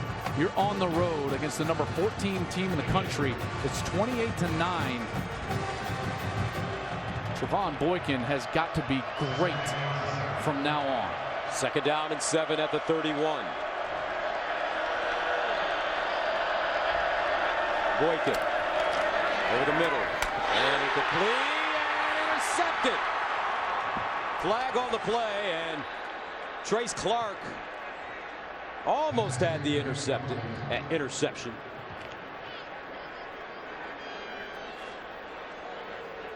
Well, it was great effort from Clark, who's a defensive end, also outside linebacker for Glenn Spencer's defense. Oh, a large discussion going on. There wasn't contact between Trace and the receiver, Turpin. I'm wondering if they're discussing, Gus, the contact that was made after the ball was tipped when Turpin was in a defenseless position. Turpin in a defenseless position. There's the hit. It may be targeting. It may be the discussion. Personal foul, targeting, number 13 of the defense. That play was under further review. Jordan Stearns, number 13. Mike Pereira joins us from Los Angeles. Mike, your thoughts on this play? Well, you know, this is our great targeting rule that we have here in college football. You know, was the intent to go helmet to helmet? You know, it looks like the face is up, but again, any contact of the head or neck area. But to me, this is not the flagrant play that you're trying to take out of the game. You know, it's almost face mask on the helmet to me. And I would love the philosophy to be, if it's at all close, then take off the targeting. But we'll see what they look at in replay if they consider that there is contact of the head or neck area of a defenseless player, which the receiver is. That's what's so difficult, Mike, is that in the language, by the letter of the law, yes, there's contact, helmet to helmet, head or neck area to a defenseless player. But in the gray area, and the intent of the safety is what you're talking about. And that's where you would hope that. I mean, the replay out here, Joel, is that it has to be forcible. I mean, they did put that rule in, that has to be forcible contact to the head or neck area. I agree with you. This rule in particular, I'm all for protecting players, but attaching the ejection is just such a severe penalty. We'll see what happens here. After further review, the foul is not targeting. We have an incomplete pass. It'll be third down. Yeah, I agree with that reversal. Well done. With the intent not there. That's an excellent job by the officials. Great job by Mike Pereira explaining a difficult situation. And so that makes it 3rd down and 7 at the 31 for TCU. Jordan Stearns remains on the field.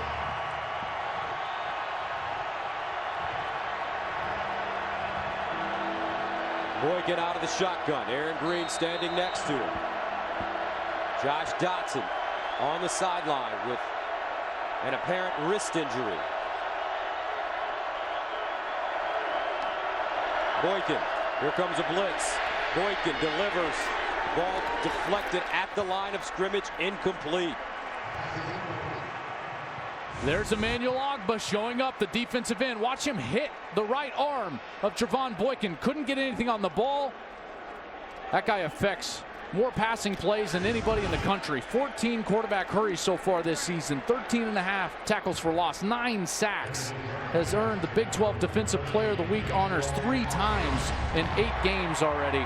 And he forces TCU to a kicking situation. So Jaden Oberchrome comes in. He kicked a career-long and school record tying 57-yard field goal against West Virginia as part of a 4-for-4 performance.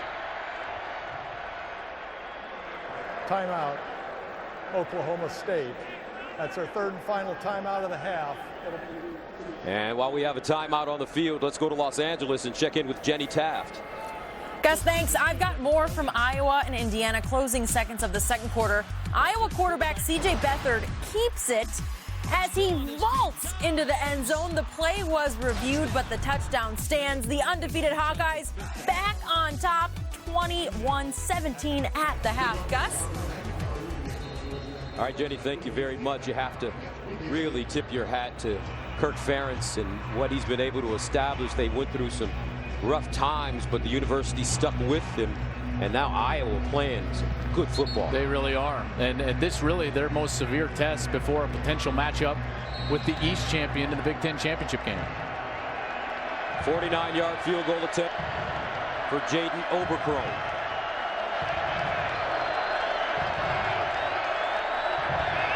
Gets it away, and no good. Oklahoma State doing it all in the first half, especially on defense. They are shutting down this high-powered TCU. Good snap, good hold. Oberchrome, who's been one of the best kickers in this conference for a long time, over 70 field goals made. And the disappointment for TCU. Boy, there's just a lack of energy right now for the TCU side because this Oklahoma State team has come out there and hit them in the mouth. This defense has been awfully impressive, holding TCU to 9. They've been physical with the wide receivers. They've stopped the running game, and they've bottled up Trevon Boykin for the most part. And Oklahoma State will have the football to start the second half. Rudolph Out of the shotgun. Cowboys out of timeouts, and they'll throw it anyway. Steps up and goes down. Terrell Lathan with the tackle, 40 seconds and counting. Fewest points in a half this season for TCU.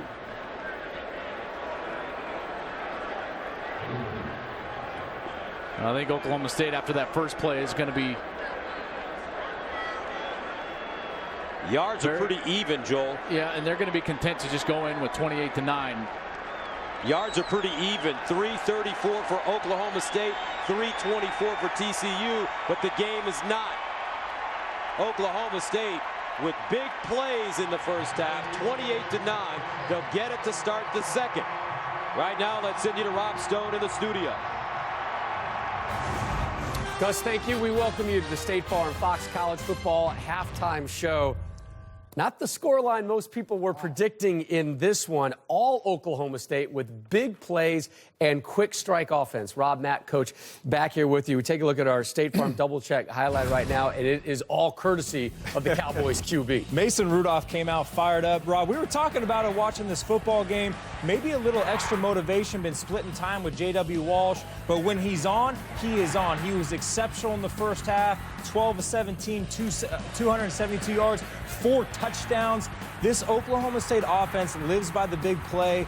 They executed tons of big plays. They took advantage of a weak TCU secondary. But Mason Rudolph, it was great to see him play that way in the first half. It's unbelievable. Yeah, when you look at the numbers, you mentioned the quarterback stats. I mean, TCU ran 20 plays more than Oklahoma State in the first half. They held the ball 5 minutes longer, and the score isn't, I mean, it's not indicative of that. When I look at TCU, if I'm Gary Patterson, you got to do one of two things. You're not getting to the quarterback and pressure them. That's obvious. So now we better make some adjustments in our coverage. That's what I would be telling my defense coordinator. I don't care if we got to drop 8, but we have to do something. We cannot give these guys quick scores like this. We have to make them go the long, hard way and earn it. TCU, they're getting the yards. Boykin, 17-31, 291, but that interception, he's been held in check, rushing the ball. Josh Doxson leaving late in that second quarter with that injury. Your 4 touchdown drives for Oklahoma State, 46 seconds, 17 seconds, $113, and 57 seconds. Big result brewing in Stillwater. Big result brewing in Death.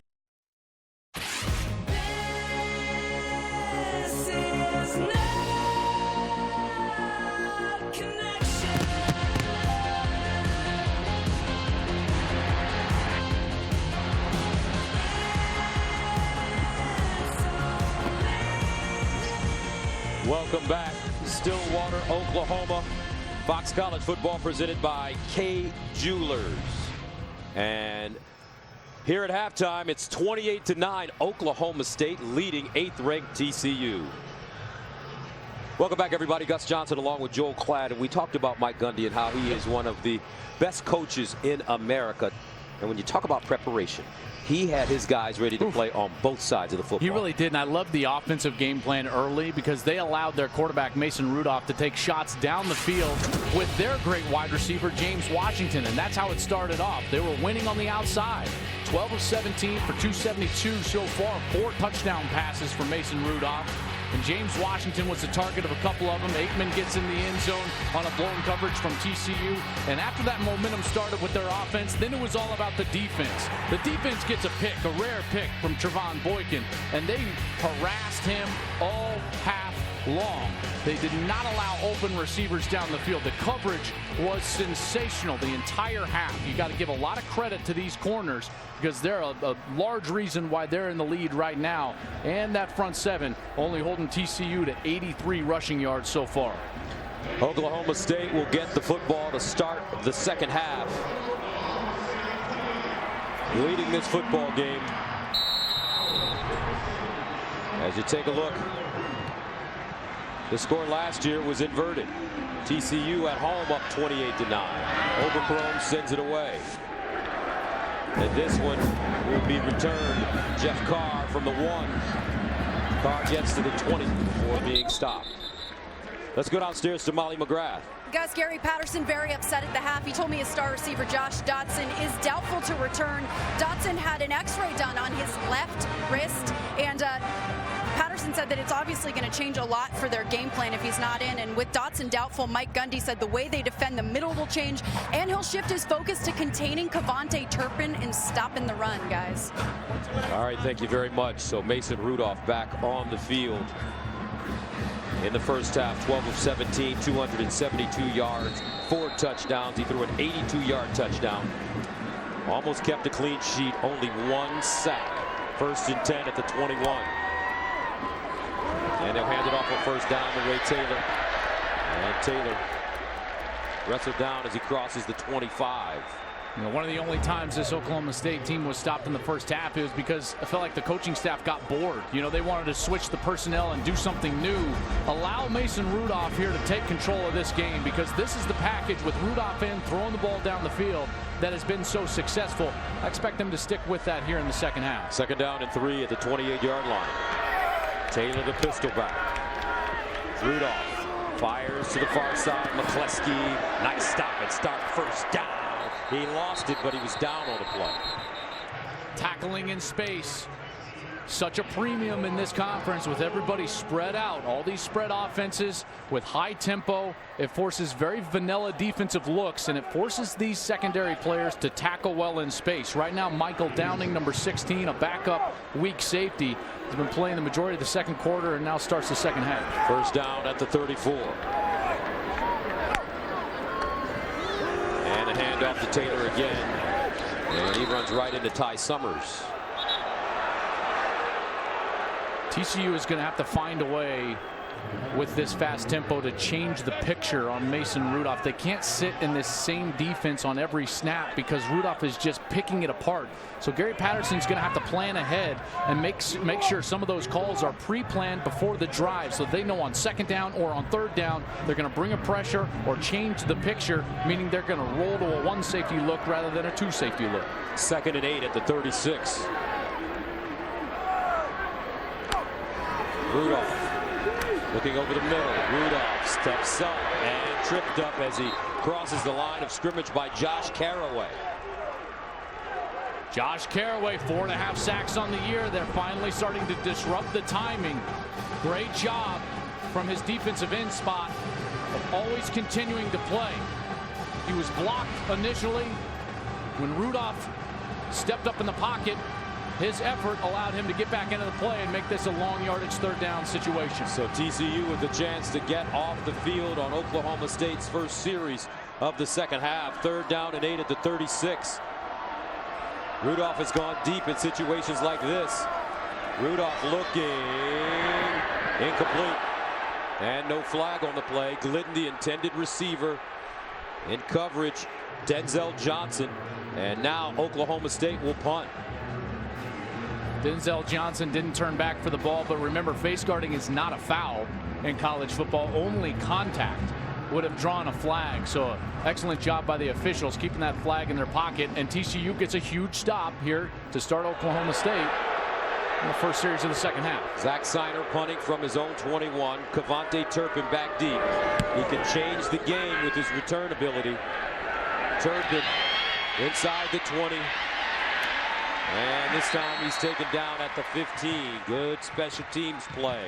Shepard leading the way. Brandon Shepard. But here comes Trevon Boykin.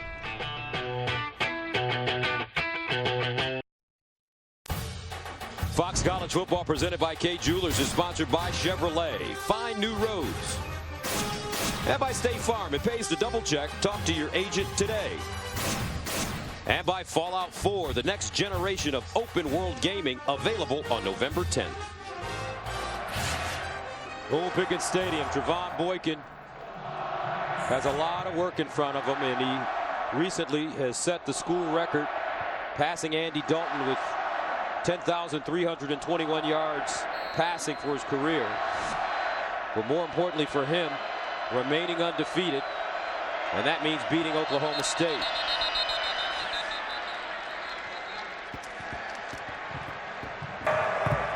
False start. Offense number 3. 5-yard penalty. First down. That's Sean Nixon. And there's Dotson. Towel over his head. Not a good sign. Injured that wrist in the second quarter. As Molly told us, Gary Patterson telling Molly that he's doubtful for this second half. hope that it's not broken. First down and a long 15 at the 14 for Boykin. Now Boykin to throw it over the middle. Intercepted! Whitener! 10-yard line, Whitener! Touchdown!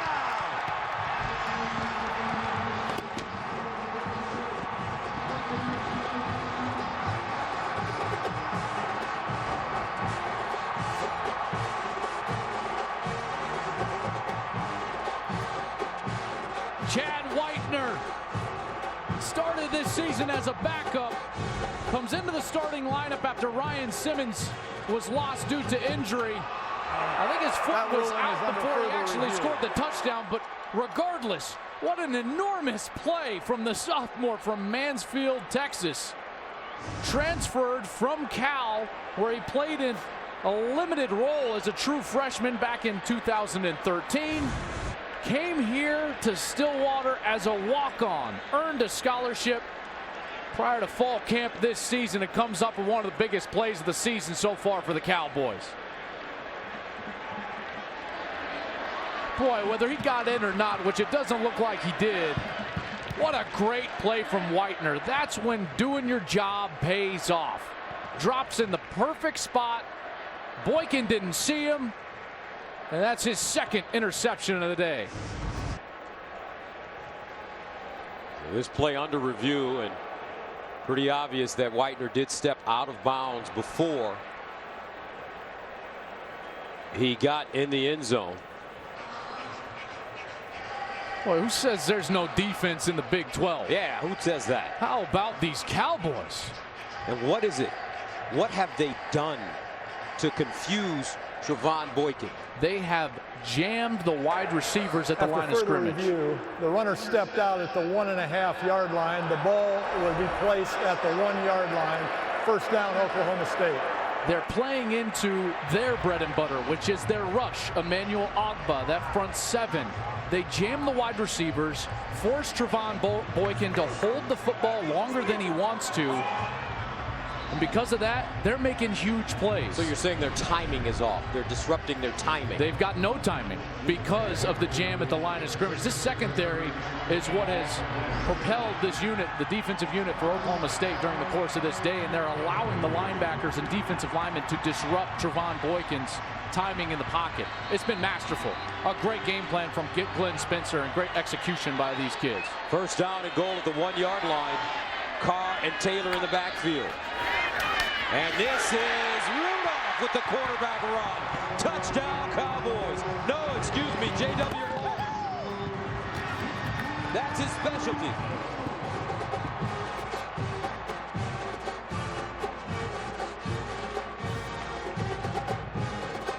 The inevitable touchdown after the interception from J.W. Walsh, the senior from Denton, Texas.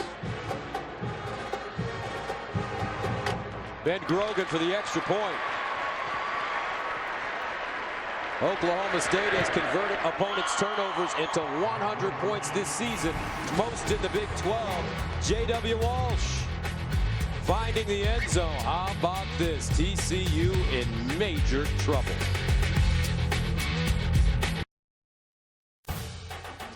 Fox College Football presented by Kay Jewelers is sponsored by AT&T. DirecTV and AT&T are now one, bringing television and wireless together. Welcome back. USAA honors all who dared to serve. Visit USAA.com/Veterans Day. Gus Johnson, Joel Klatt, Molly McGrath with you from Boone Pickens Stadium in Stillwater, Oklahoma. And this Cowboy defense, I tell you, they will make you pay if you slip. Boy, they are fast, too. I haven't seen a defense in this conference this fast in the secondary all season long. Athletes, Joel. That's why they can play this coverage against these great wide receivers. And now these inexperienced wide receivers with Dotson out. Devontae Turpin inside his own 5. And Turpin with a nice move gets to the 30. Bounces outside at the 40. And finally steps out of bounds at the 46-yard line. Nice return by Devontae Turpin. Just look at the coverage down the field. This is what Trevon Boykin has been looking at. Double coverage on his best guy, Josh Dotson, who now is not even available. Then on the other side, all the athletes running, eyes in the backfield, doing a great job. No one running free. Anyone that's open is going to be short. Boykin trying to force the ball down the field and then doesn't even see Whitener, who just picks that one off. His second interception. Boykin threw of the game so far, and Coach Gundy recognizing his defense's effort on the sideline. 21 straight points by Oklahoma State. First down and 10, TCU at the 46. Boykin near side, Sean Nixon. And he'll get close to midfield. Trace Clark, Seth Jacobs combining on the tackle. So if you're TCU, how do you get back in this game? I think that you have to establish the short passing game, get the ball out of Boykin's hands quickly, and establish the run. And what you're trying to do is get the safeties up near the line of scrimmage so that Listenby can get down the field for a big play. Second down and 7 at the 49. Boykin sprints out of the pocket, now turns it up himself, picks up the first, and goes down. Trevon Boykin using his legs on that carry as Emmanuel Agba makes the tackle. Here's the difficult part for Boykin is as soon as you lose your weapons, the guys that you trust, as a quarterback you tend to press and want to try to do too much and force the ball down the field. He still needs to take what the defense gives him. First and 10 at the 43. Boykin, far side, Turpin squares his shoulders and picks up a first down. So now we get to see Sonny Cumbie and Doug Meacham, the two coordinators. What kind of adjustments do they make to move this football? What are we seeing so far? Short passing, ball out of the hand of Trevon Boykin so far very quickly on this series. First and 10 at the 30. Green with a big hole. And Aaron Green falls forward, close to another first down. Jordan Stearns bringing him down. That's exactly the transition you're seeing, Gus. Exactly what I was talking about. Ball out of his hand and then establish the run game to try to draw the safeties up so that down the line you can get number 7, Colby Listenby, open down the field. He's a sprinter. Second down and 2 at the 22. Here's the reverse. Turpin. Does he want to throw it? No. He's running it and will be tackled for a loss. Great job by this Oklahoma State defense. Vincent Taylor, Darian Daniels staying home, a loss of 2. Disciplined defense. That's all you got to do if you're Oklahoma State. Stay disciplined. Read the offensive key that you're supposed to and do what you're coached to do. Third down and 4 at the 24.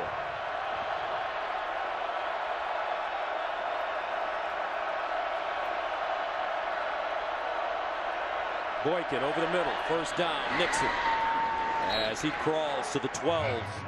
Chad Whitener with the tackle from behind. How many times did we see in the first half Boykin holding the ball, spinning around, now ball out of his hand very quickly. First down. And it's Green running, and he'll get to the 5.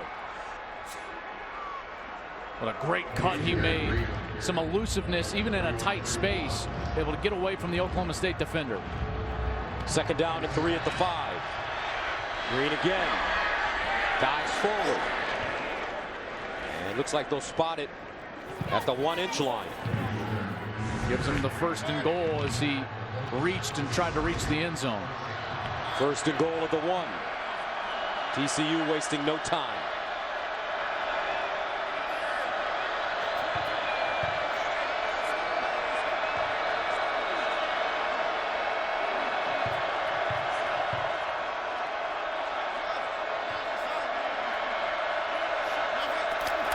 Boykin, touchdown. Second rushing touchdown of the day for Trevon Boykin. When TCU needed that score like they needed air to breathe. A 20-point deficit before this point-after attempt. As Trevon Boykin has a determined look on his face, a lot on the line. TCU wants to get into that playoff. They felt that they were disrespected last year by not getting in. As Oberchrome kicks the extra point. Also, the subtext in this game for Trevon Boykin, the Heisman Trophy.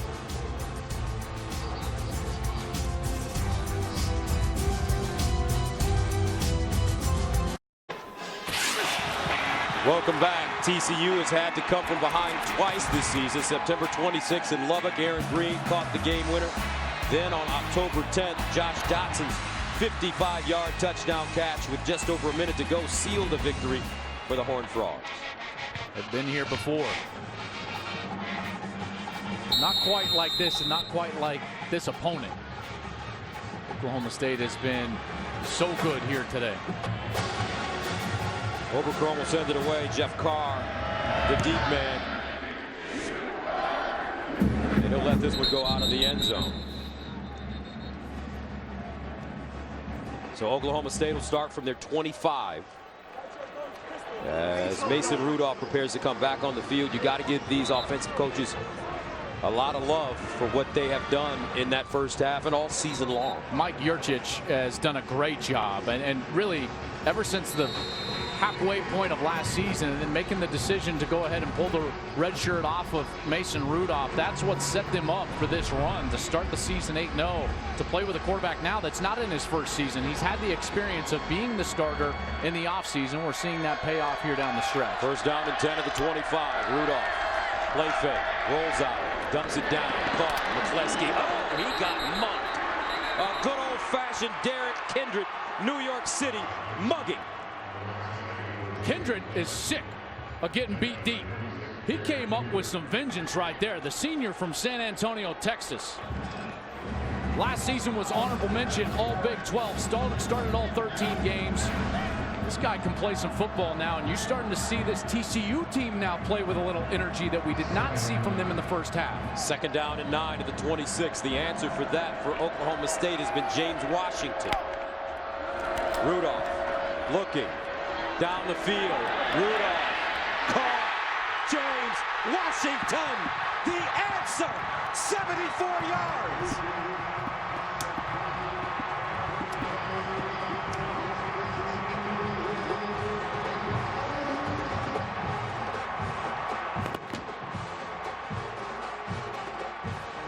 When you're backed into a corner, you look for your best players. To start the game, they went to Washington, and now desperately needing a big play to change the momentum of this second half. Rudolph looks nowhere else but number 28, James Washington. Washington with touchdowns of 48, 50, and 74 yards. Last week he had a 75-yard touchdown and a 73-yard touchdown. Who is this kid? James Washington, the name. Oklahoma State Cowboy.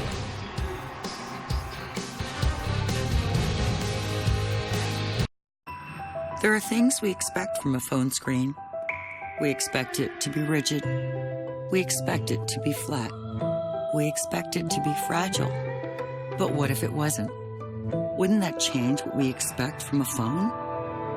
Meet the new Droid Turbo 2 with Moto Shatter Shield technology. The world's first shatterproof screen. Only on Verizon. Get up to $300 when you trade in your phone and buy the Droid Turbo 2. Who thinks they can solve this math problem? Two cars are traveling in the same direction. How long until they collide? You ready to solve it? Go. Go. Go. What's the answer? I don't know. There's a lot to process quickly, right? You want to meet a car that can help do it for you? I'd love to. Yeah. The Chevy Equinox offers forward collision alert to help warn you when you're approaching another vehicle too fast, so you can take action. Is smarter than I am. This is Brian. Every day, Brian drives carefully to work. And every day Brian drives carefully to work, there are rate suckers. He's been paying more for car insurance because of their bad driving for so long, he doesn't even notice them anymore. But one day, Brian gets snapshot from Progressive. Now Brian has a rate based on his driving, not theirs. Get snapshot and see just how much your good driving could save you. First class, gonna punch your way to fitness. Hey, great form though. A little goodness is the beginning of greatness. Whole nuts, real fruit, with dark chocolate. Introducing Goodness Knows.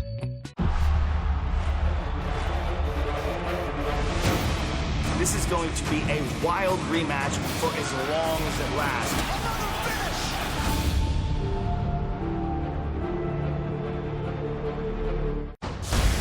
football action continues as Devontae Booker and 12th-ranked Utah face off with Washington. Tonight at 7:30 on Fox. James Washington, he had an offer to go to TCU. Gary Patterson may be thinking to himself right now, man, we should have worked harder to get this kid. What a couple of games for James Washington. You know, he's from a couple hours away from Lubbock, and so when he went down to face Texas Tech last week, there were all sorts of people from his hometown there to watch him play because he was a legend in high school, 4-sport star. And he struggled a little bit early, had a couple of drops, and then came on just like shot out of a rocket in the second half of that game. The 2 big touchdowns in the 4th quarter, and he's carried it over to face TCU here at home today. Turpin from the 4-yard line. And Turpin gets to the 25.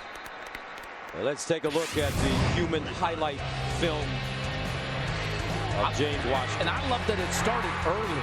You know, the first couple of series, they went right to him and tried to continue that hot hand from what he had the week previous with those 2 touchdowns in the 4th quarter of over 70 yards. And now, when they needed it, right, the momentum had changed. Boykin had just gone down the field for a score, and they went right to Gus, the answer. The answer. James Washington, man, he can play some football. 31 catches, 588 yards coming into this game. First down and 10. 8:01 to go, 3rd quarter.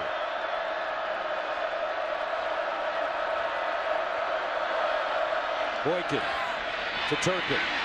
And Turpin breaks a tackle, picks up a first down. TCU needs to continue that same game plan that they had on the last series. They do it here on the first play. Ball quickly out to Devontae Turpin. Takes it for a first down.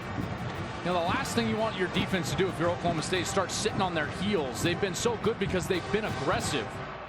They need to continue that aggressiveness here. 42-16 the score. First down at the 44 for TCU. Boykin.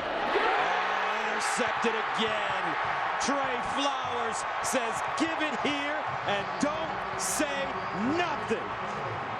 The Oklahoma State defense balling out today in Stillwater. 3rd interception for Boykin. Trey Flowers' eyes just staring into the backfield. He's just squatting and then breaks on the ball. That's the aggressiveness I was just referring to. Boykin forcing the issue into squatting defenders. Throws his 3rd interception of the game. It's a great job by Trey Flowers, the sophomore. Too many times when defenses are playing too conservatively, too cautiously, those safeties will just back out of there for no reason. The read didn't tell him to back out. The ruling on the field is an interception by Oklahoma State. That ruling is under further review.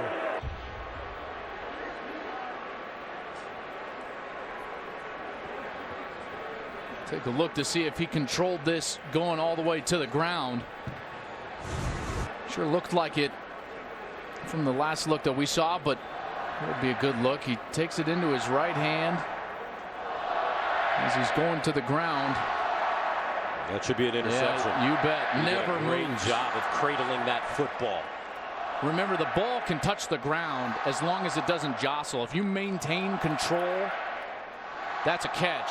Flowers maintains control for that interception. What a game he's played here today. He's this secondary for Oklahoma State. I tell you what, they've got some athletes, Joel. They can run. And not only do they have athletes that have been coached so well, they can get the most out of their athleticism because they know where they need to go, regardless of what TCU does. I got to give a lot of credit. You know, Glenn Spencer, obviously the defensive coordinator, has done a great job. But the safeties coach, Dan Hammerschmidt. After further review, the ruling on the field is confirmed. First down. They've got 2 coaches in the secondary. Dan Hammerschmidt and Tim Duffy handles the corners. Boy, they have done so well because it's not just about the plan. You know, schematics are just schematics. Sometimes technique rules the day. And what you're seeing, like Trey Flowers right there, that was all individual coaching. This is your technique on this play, and then he executes it perfectly. Squat on the route, eyes in the backfield, break on the ball, and he did it. Bam. First down and 10 at the 48. for Oklahoma State. Here's reverse. Flowers. They give it to Rudolph. 8-man. Incomplete. Oklahoma State going for the jugular. Up 42-16. I love the call. I love the call. You get a turnover just on the TCU side of the 50-plus territory. Why not take a shot? 42-16. Boy, that would have almost sealed it, even though it's still in the third quarter. Just falls out of his arms as he's going to the ground. Second down and 10 at the 48-yard line. J.W. Walsh in the game now. He'll throw it far side, and it's caught. Jeff Cobb. As Denzel Johnson brings him down. TCU just fighting for extra possessions here. That's what the defense has to do. You fight, claw, scratch, do everything at your disposal to get the ball back to your offense. Doesn't have to be a turnover. You don't have to take chances. Just get yourself off the field and get your offense back out there to see if they can cut into this deficit. That's their charge. Mason Rudolph back in the game. Third down and 12 at midfield.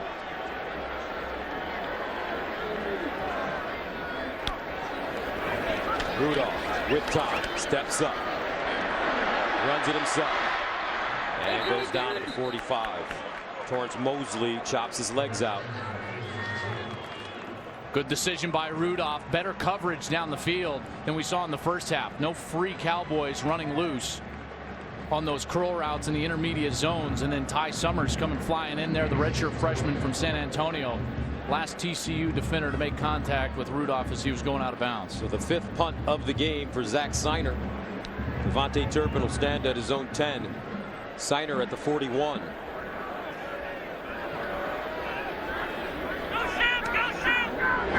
End over end kick. It's been working. Fair caught at the 10. 5:54 to play in the third. 42-16. Trevon Boykin has struggled. Nightmarish day for the Heisman contender. Early in this game, throws the pick on the out route, then right into the arms of Chad Whitener. And on the last series, Trey Flowers sits on it, reads his eyes, and jumps all over the Boykin delivery. This is as bad as he struggled in his career, or at least his career since Doug Meacham and Sonny Cumbie came to Fort Worth. First down and 10 at the 11. Aaron Green in the backfield.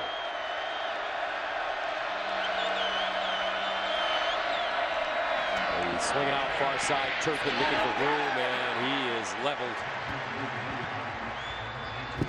Turpin unable to go forward. Looks like Jordan Burton got him. You know, another thing that Oklahoma State has now been able to do is employ their 3-4 scheme. So now they can play with more players on the second and third level and only rush with 3 defensive linemen because of this margin up 42-16. Second and 6.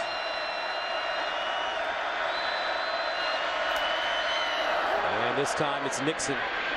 Nice move. Nixon picks up the first down. What do you mean when you say second and third level? What's the level? The linebacker level and the secondary level. If the first level is at the line of scrimmage with the defensive linemen, second level of the linebackers, third level is the secondary, the safeties. And the more people you can put at the second and third level, the more difficult it is to throw the ball because there's more players in those throwing lanes. Now, wanted me to make sure that I asked you that. You got it. First down and 10, Boykin. And he skips one far side for Lisenby. Well, I haven't seen him out of sorts like this in a year and a half. Oklahoma State's gotten into his head. Yeah, he's playing his physical clock right now is quicker than what's going on around him. He's not being patient like he normally is in the pocket. How do you get it back? Easy completions. Got to find them. Second and 10 at the 22. And it's Green. Cuts it back. Nice run. Keeps his feet churning and gets close to the first down. Trey Flowers, Trace Clark combining on the tackle. Third down and 1. Green, first down. Good cut from Green. Flowers was flying up there. but Green was able to get skinny, find that hole, and dive for the first down as Oklahoma State now runs fresh defensive linemen out there, including Emmanuel Ogba, number 38, who's back on the field near side as a down lineman. First down and 10 at the 36.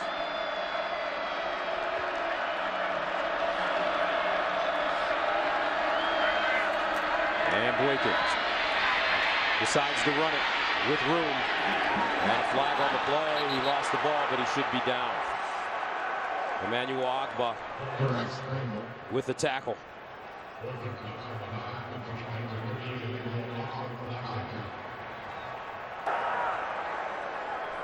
Holding. Offense number 77. 10 yards from the previous spot. Replay first down. That's Jameel Naff, the senior from Del City, Oklahoma. It looked like that ball was coming loose. That ball was definitely loose and on the ground. At the end of that play, and they will stop it.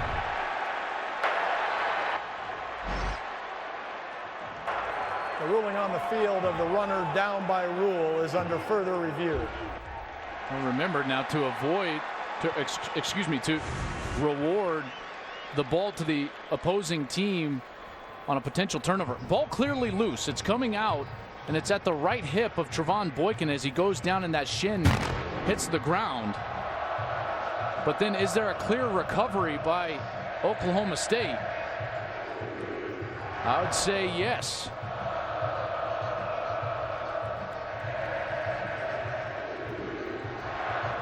Emmanuel Ogba was the man who was making the tackle on Boykin. Oklahoma State clearly recovered the ball. Mote Maile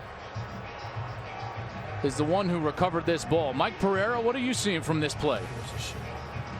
Well, the ball starts to come loose, Joel, as you say. It's very close when you look at it from the angles. You know, they're going to have to make the two decisions, as you said. First, to see if it's a fumble. Second, is there a clear recovery? That one's easy because there is a clear recovery. But is the knee down? You know, I'm kind of in the mode where I'm hoping that they stay with these calls when they're that close. And I'm not sure, although the ball moved a little bit, I wasn't really not sure that he totally lost control of it before that left knee got on the ground. The left shin is on the ground. Watch the left shin there. Boy, that is so close. And you're right. In order to go back and actually change this and give the ball to Oklahoma State, they would have to have some clear evidence. After further review, the ruling on the field stands. Mike, even though you and I probably both assume that that ball is coming loose, safe to say you're happy with the decision to let it stand. I think, Joel, really what he's saying is, and I think it's right, that no matter which way they called that, they would have stayed with it. It's that close. And replay needs to go in with a bias that the call on the field originally was right. And there has to be conclusive evidence to overturn it, and I really don't think there was. First down and 20 at the 26. Boykin keeps it. And Boykin going down close to the 35. Boy, this is one gutsy individual effort. This guy is without his left tackle, Alapulivati Vaitai. He's without his great wide receiver, Josh Dotson, who struggled with injuries all season long. Second and 13. Boykin, far side, Stewart, and Stewart wrapped up quickly. Tell you what, this Oklahoma State defense, Jordan Stearns leading the way. Just so quick to the football, showing an ability to bring their opponents down in space. Watch out for Emmanuel Ogba. Great defensive end. This is his territory, 3rd and long. 3rd down and 12. Boykin on the run. Incomplete.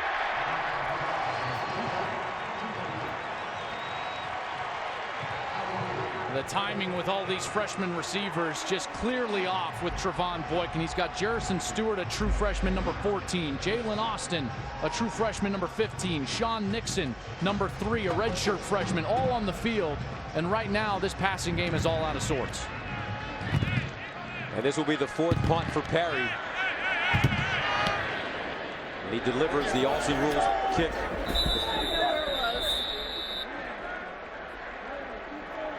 And the ball will be spotted at the 25. Huddle up with college football experts in live web chats all season long. A new guest every week. The Edward Jones College Football Huddle on FoxSports.com. 2:36 to play, 3rd quarter. Oklahoma State with the football and the lead over 8th-ranked TCU, 42-16. Horned Frogs felt they were disrespected when the college football playoff rankings came out, and they fell to number 8. Oklahoma State showing them a different side today. As Taylor runs the football, and he spins and goes down. I haven't seen a TCU team in the last 2 years basically stifle like this Oklahoma State team is done to him today. You know, talent-wise, this Oklahoma State defense is one of, if not the best in the conference. And Gary Patterson has had to try to develop his young defense. A couple of safeties to begin the season, now playing linebacker Howard and Wilson. And right now they've been taken advantage of by this offense. J.W. Walsh handing it off. Taylor again looking for the first down. Now, J.W. Walsh is an interesting story. That's because he opted not to use his graduate transfer option and go to a school where he might have started. So, in a sense, Mike Gundy has been rewarding him for his loyalty to the program. And he helps them. There's no doubt. His inclusion into the game plan, J.W. Walsh, it helps their running game, and it allows Oklahoma State to prepare with Rudolph and not allow the defense to scheme against Rudolph, because they've got to prepare for so much. It's really a smart, brilliant game plan. 3rd down and 1 at the 34. Walsh keeps it, looking for the first down, and he will not get it. Denzel Johnson has had a fine game. Junior from Gainesville, Texas. He finally made a bad read here. Watch, the defensive end is going to come up the field, and there's actually a hole there for Taylor. Just on 3rd and 1, remember to get the first down. That right there should be a give from the quarterback, but Walsh pulls that ball out and tries to get him himself, and now they're forced to punt. I believe Taylor would have moved the chains there and gotten a first down. Zach Seiner will punt from his own 19. Cavante Turpin back deep at the 25. And he drives this one. Turpin backpedaling. Has it. Turpin looking for a lane. Turpin turns. Turpin still moving, and he gets to the 35. A 52-yard punt and a 21-yard return for Cavante Turpin. Now the UFC returns to FS1 with a full card of action headlined by what should be a wild rematch between middleweight contenders Vitor Belfort and Dan Henderson. And after splitting their first 2 bouts against each other, it all comes down to this fight. UFC Fight Night begins tonight at 7 Eastern on FS1 and streaming live on Fox Sports Go.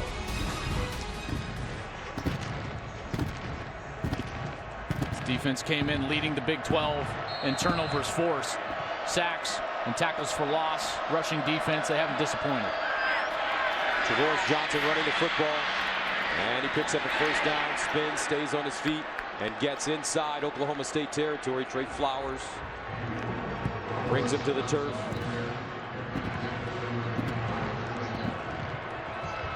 And Johnson again. Trey Flowers again with the tackle. 6-yard gain after a 16-yard gain. I know it's a large deficit, and the clock is definitely a factor now as we're inside of 10 seconds. I don't know if they'll get another snap off here before the quarter ends. And they do. And it's Johnson trying to get outside, and Johnson goes down for a loss. Jordan Burton again. The story today, this young man, only a sophomore. He's been pitching and catching. 42-16.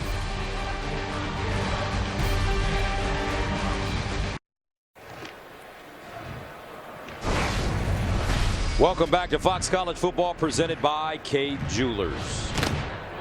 Start of the fourth quarter. Oklahoma State 1 quarter away from notching the first major upset since the college football playoff rankings came out. As you take a look. A lot of numbers for TCU, but not very many results. 3rd down and 5 of the 43, only 16 points. They average 49 points per game.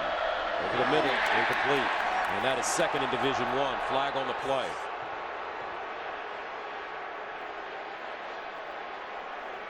They're going to get Michael Hunter, number 17, graduate transfer from Indiana.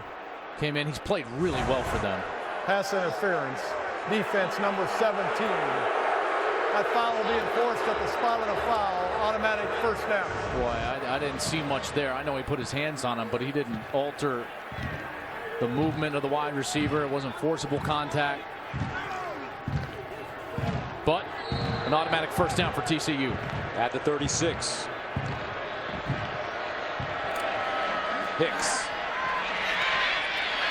And Hicks, nice run as he hops across the line of scrimmage. Trey Flowers again defensively. Oklahoma State's doing just an excellent job of pursuing the football and tackling the ball carrier, forcing TCU to snap it several times, more than they want to. This is normally a quick strike offense that has had to be very methodical here today. 2nd and 6 at the 32. Boykin. He'll fire down the field. He's got Listenby. Caught. Touchdown. TCU. 32 yards. And they finally get loose down the field. There's that big play that they've been needing. Remember, Listenby, a 10:03 100-meter sprinter. Hard to keep up with him for number 17, Michael Hunter. And a great throw from Trevon Boykin. Right on the money in the back of the end zone for the touchdown. 42-22. The start of the fourth quarter. Trevon Boykin, last time he was here, he was 17 of 35, 188 yards, no touchdowns, 3 interceptions. He's thrown 3 interceptions today. But a lot of time remaining. Listenby finally getting loose.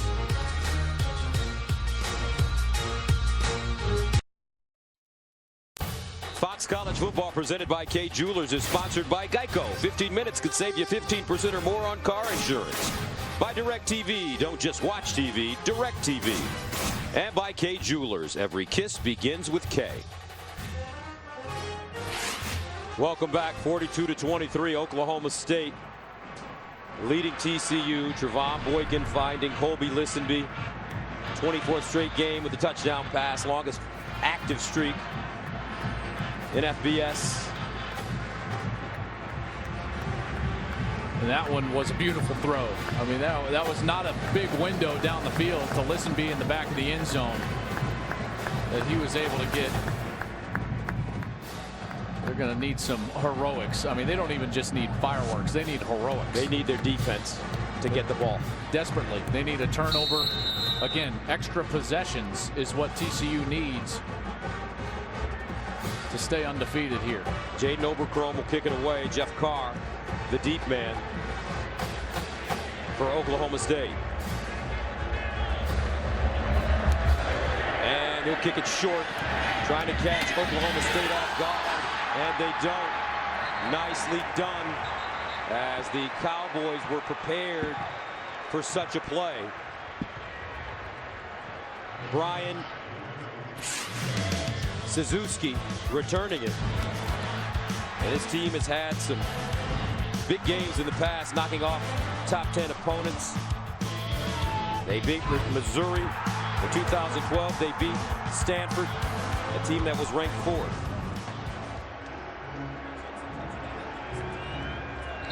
They're used to these stages. Mike Gundy has done a great job with this program. This offense has played well tonight. This defense has done such a nice job against Trevon Boykin, and now they've got a chance to close this one out here in the 4th. First down to 10 at the 48. And this is Childs, Vinny Childs. Denzel Johnson, Traven Howard combining. This is the point in time in a game where you just want those big guys up front to take over. Not allow Boykin back on the field, not allow him those extra possessions that he needs to come back in this game. 2nd down and 3 at the 41.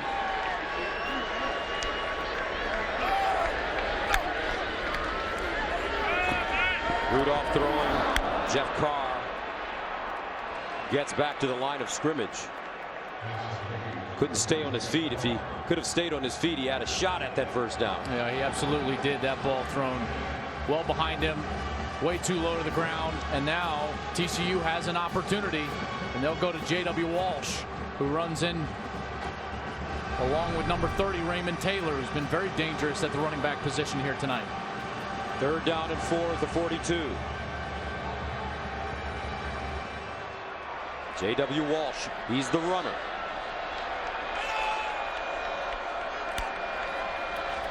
Walsh keeping it, flag on the play, and it looks like he has the 1st down.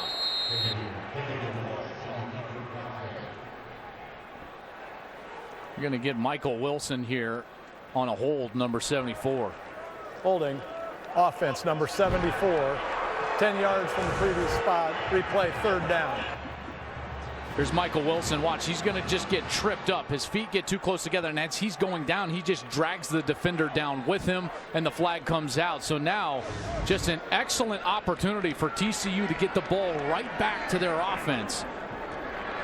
But what does Mike Gundy have in store? 3rd down and 14. Where's number 28? He's at the bottom of your screen at wide receiver. James Washington. Rudolph back in the game. Rudolph near side. Incomplete. TCU doing their job. The defense scoring a victory, and now they'll give it back to this man. Boy, and he had him open. Better execution there, and it's 1st down Oklahoma State, but that ball was low. And now we've got a situation here. Turpin back, and TCU with some time. Turpin almost broke one the last time he touched the ball. Signer drives it. Turpin has it at the 10. Trevon Boykin still with life.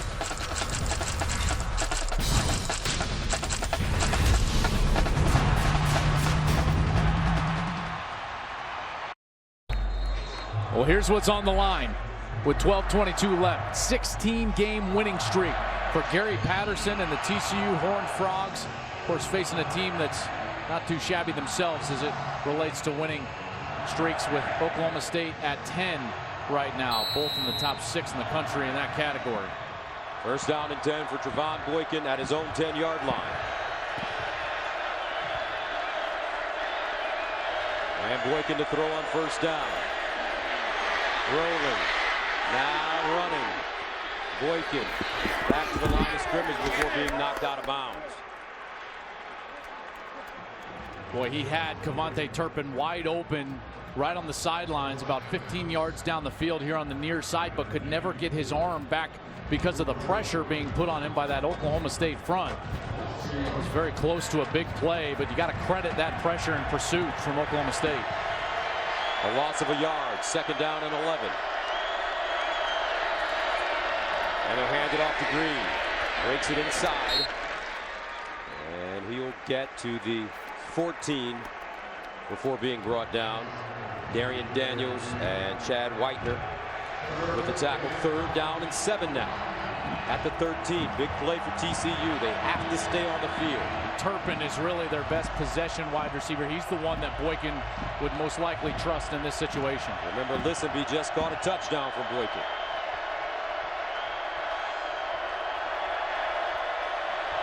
Boykin.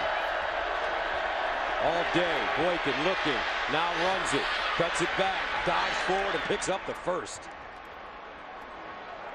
He has such an awareness of where he is on the field at all times. His eyes stay downfield, and yet he maintains a suddenness that you would only expect from a running back who's actually carrying the football.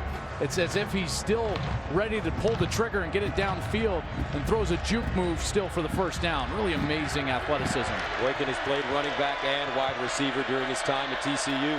1st and 10 of the 21. The handoff to Green.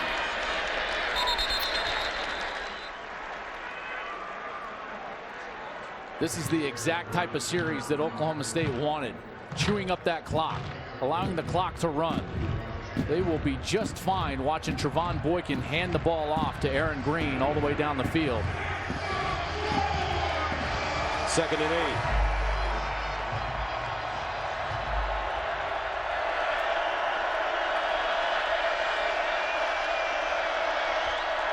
They hand it off again to Green. And this time Green was lucky to get back to the line of scrimmage because Jarrell Owens had great pressure coming up the field.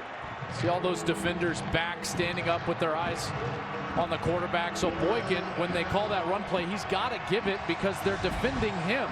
And then those down front three have been winning and now putting them in these long yardage 3rd down situations.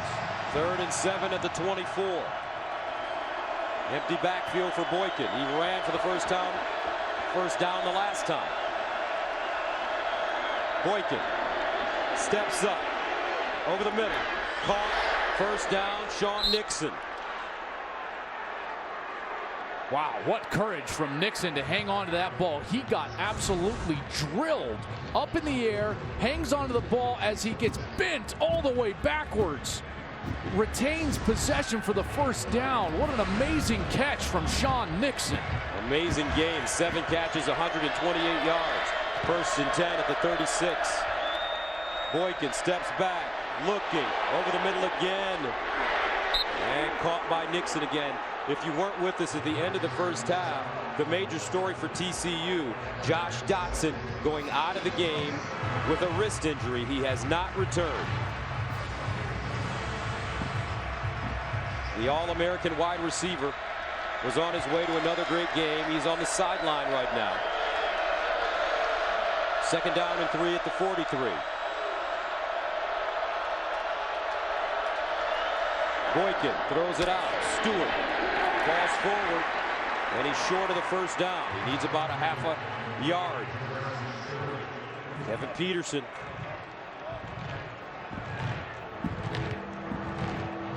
That's awfully close. They're going to stop the clock.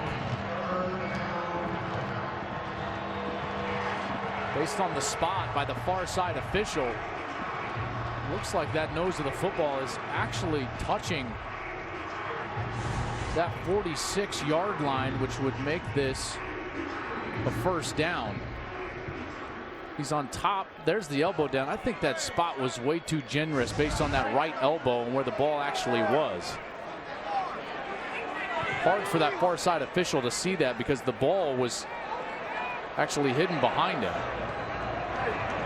He's just short. 3rd down and inches.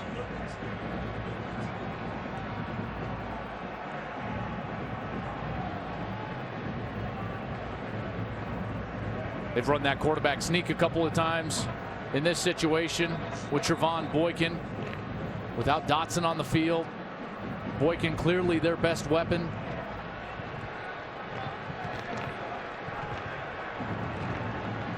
This is a 4-minute drive for TCU, but they've only gone 33 yards. That plays right into the hands of Oklahoma State. They've done a great job just keeping everything in front of them, rallying up and making the tackle with good pursuit. Lots of what you would call hats or defenders at the ball carrier. Now forcing another 3rd down opportunity here. Boykin to the line of scrimmage. He'll pitch it. Hicks throws it. Turpin was open. And now it's 4th down. Kevin Peterson was right in Hicks's face. Boy, they had him wide open. Kevontae Turpin running wide open down the field. Hicks knew it, that he missed an opportunity there. So 4th and inches.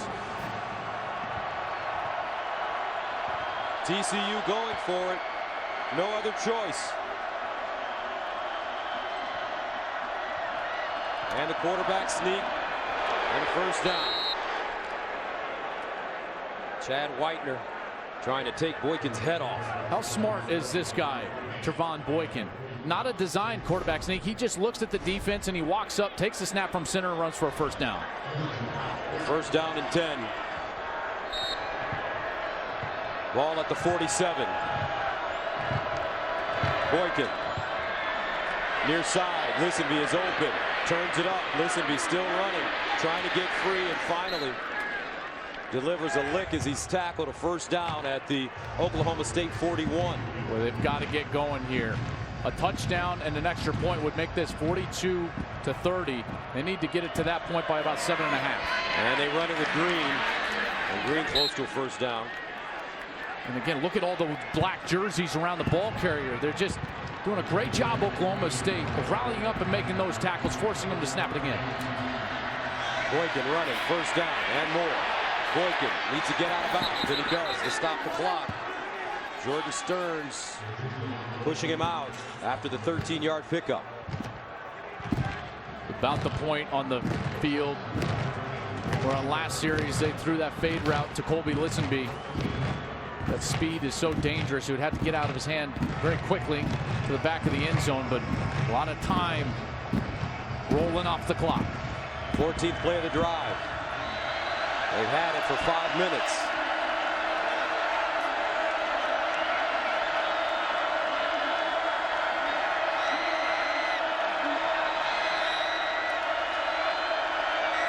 Boykin drops it off. Stewart. And he is tackled at the 15 again. Jordan Burton. Another great open field tackle by this Oklahoma State defense, forcing TCU to continue to snap the ball with the clock continuing to run. Excellent job. Bend don't break style of defense.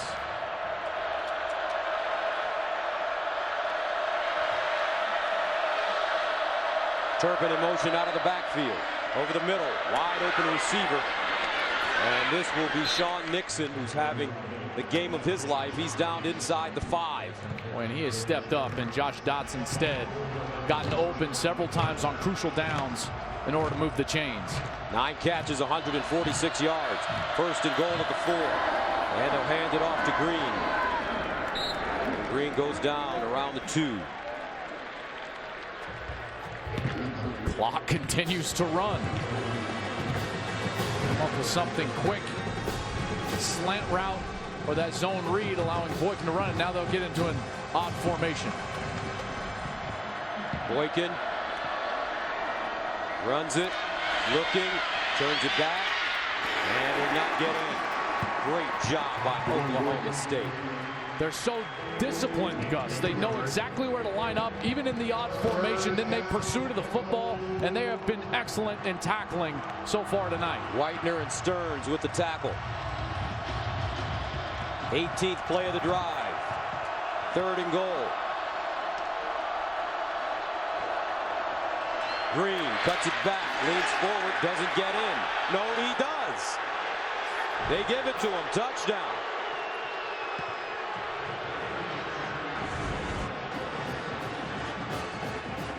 Eric Davis, number 97, is going to be the one that makes first contact. Green trying to drag him into the end zone and reaching with that right arm. There, the knee is down. Boy, that's tough to tell. I didn't think he'd get in. I didn't think so either. It's hard to tell on that angle when the knee actually touched, but based on that, where his momentum stopped, Gus, that ball looked like it was. The ruling on the field of touchdown is under further review. Mike Herrera in Los Angeles, our rules analyst. Mike, what'd you see?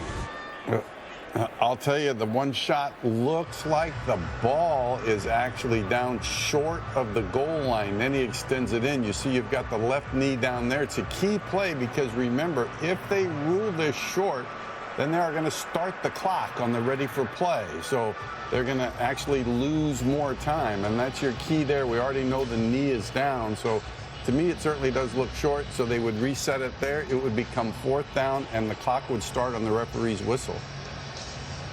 It would be incumbent on Boykin and this coaching staff to have them ready up at the line of scrimmage, ready to go in order to try to save time and get into the end zone as quickly as they possibly can. Of course, I'm with Mike. That definitely looks short. I think we're all seeing the same thing here.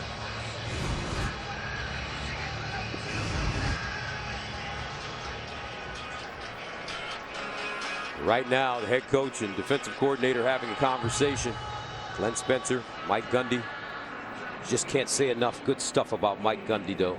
The winningest coach in Oklahoma State history, 2011 National Coach of the Year after leading his team to a 12-1 record, the first ever Big 12 title.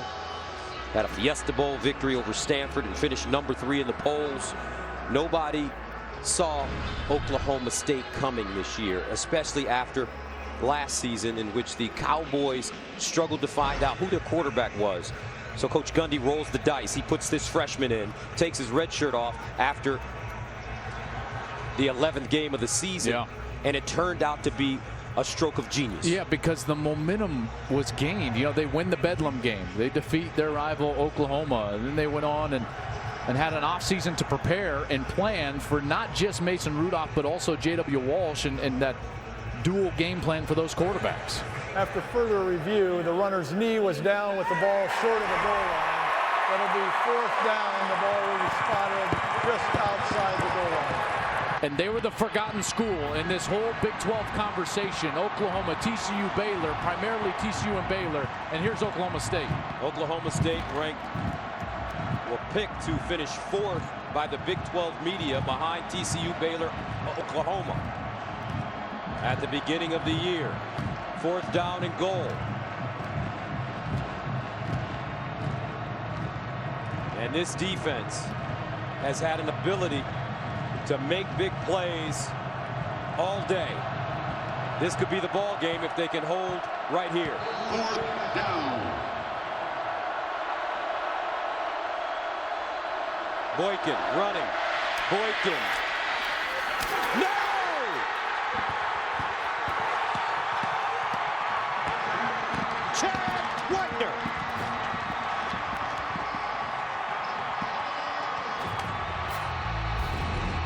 It's fitting. The defense makes the biggest play of the night. Cowboys on a roll.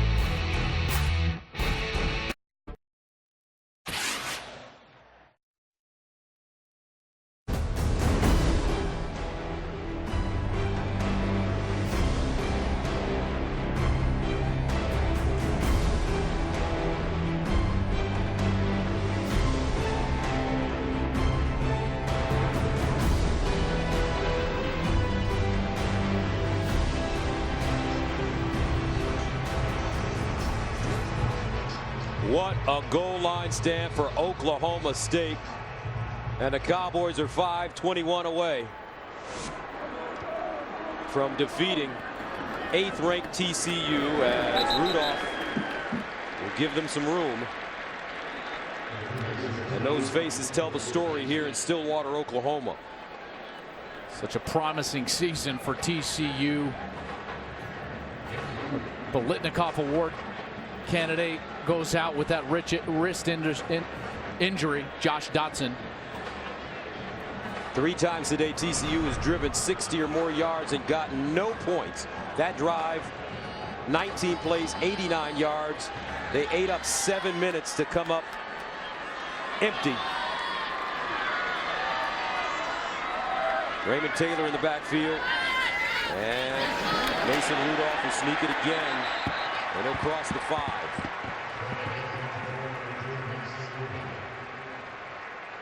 In this league, you just quite simply have to use different defensive metrics to measure how good your defense is playing. You cannot just look at total defense and scoring defense. All of these coordinators talk about it. Phil Bennett from Baylor, Glenn Spencer from Oklahoma State. These guys constantly stress, listen, you're going to give up yards. You're facing 18 possessions, not 12 possessions like you are in other conferences. Today's a great example. They've given up some yards, but they've gotten stops when they needed to. And Rudolph will run it again on 3rd down, and you have to consider, last week, Oklahoma State gave up 53 points in Lubbock as they defeated Texas Tech 70-53. Today, they're taking on a team that's ranked 2nd in the nation in scoring, 2nd in the nation in total offense, 4th in the nation in passing offense, and they've held them to 23 points. 3:52 to go. Back after this. Fox College Football presented by Kay Jewelers is sponsored by Dr. Pepper. In college football, it's a one-of-a-kind tradition. 42-23, Oklahoma State. 2 minutes, make that 3 minutes and 52 seconds away from scoring their biggest victory of the season. Mike Gundy, are we going to get a smile from Mike Gundy today? I don't think so. We've been covering Oklahoma State for 5 years. I don't think I've ever seen him smile. Does he have teeth? Unsung hero today, this man, Zach Seiner. He's pinned TCU deep 4 times. Turpin unable to go anywhere. And that's Kirk Tucker with the tackle. There's Seiner. Let's go to Jenny Taft in Los Angeles for a game break. Gus, thanks. Here's an update on number 1 Clemson and number 16 Florida State. This one was close all day, but under 3 minutes to go, the Tigers put it away as Wayne Gallman takes it 25 yards for the touchdown. Final score, Clemson wins 23-13, and it is rocking in Death Valley. Gus, Joel, back to you guys. It's a big win in a tight ball game. They've struggled so badly with Florida State the last couple of years. That Clemson team now not many threats to an undefeated season. Boykin delivers underneath, and he's got his man. It's Cavante Turpin, who picks up 19 yards. Think about how well this defense has played. That was the 98th snap they've had to see here today. They've still been dominant. First down, Boykin looking. And he wants to run it, breaks a tackle, stays on his feet, tries to get out of bounds and does. Back to the line of scrimmage. No gain. The effort has been tremendous. Talking with Glenn Spencer and Mike Gundy, they all just shrugged their shoulders. How do you defend Trevon Boykin? They shrugged their shoulders. Great effort, discipline, tackle well. Guess what his defense has done here today? They've played with great effort, great discipline, and they've tackled extremely well. 2nd down and 11. Boykin losing a yard on the last play. Ron in trouble, spinning, steps back, drops it off, and it's Aaron Green. Green taken down. That's Kenneth Edison Magruder. Well, there's a lot of people, myself included, that thought Oklahoma State was going to arrive at this point in the season at 8-0. There wasn't a lot of people that was expecting them to leave this point in the season at 9-0. They're 242 away from doing that. 3rd and 3, Boykin fires, caught inside the 5. Turpin leans forward and gets to the 1. TCU fighting until the very end. There's always a chance. 2:33 left. Chance for an onside kick. And they're handed off. Green. Touchdown. But a flag. Was defenders from Oklahoma State trying to run off the field. They didn't quite get off the field.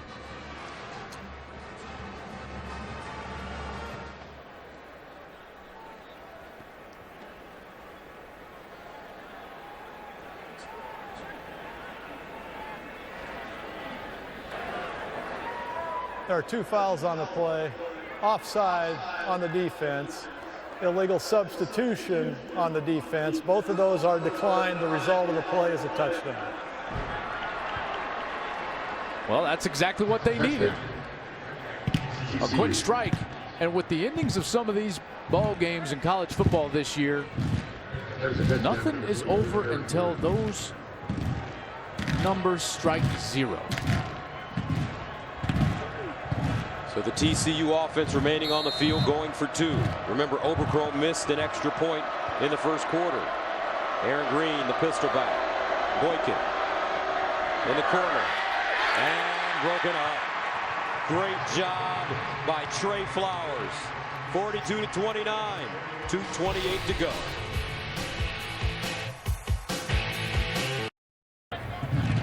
(42-29) Oklahoma State. This game billed as one of the biggest games of the week. 2 undefeated teams in the top 25. Oklahoma State, all week long, they heard about Trevon Boykin, Josh Dotson, and this high-speed TCU offense. Well, the Cowboys accepted the challenge, and they got a heck of a job.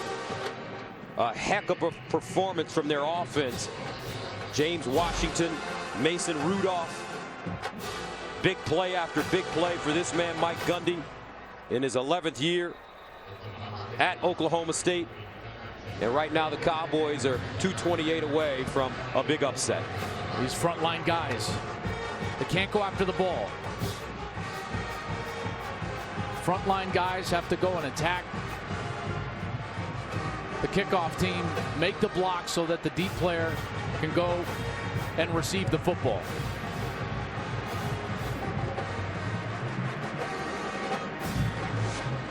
Jay Oberchrome ready for the onside.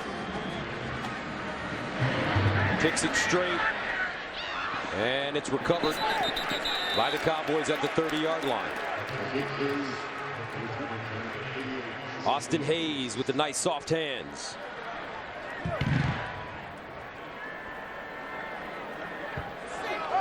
Boy, it's just got to feel good for Mike Gundy. And this schedule setting up so well for them. They're going to go on the road next week to Iowa State, and everyone that is a Cowboy fan knows exactly why that game is so important and so dangerous. 2011, Brandon Wheaton took an undefeated Oklahoma State team into Ames, and they were derailed.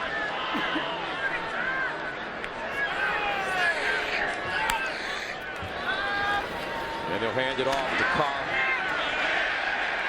TCU with 2 timeouts left. Let's see if they use one here, and I think they do.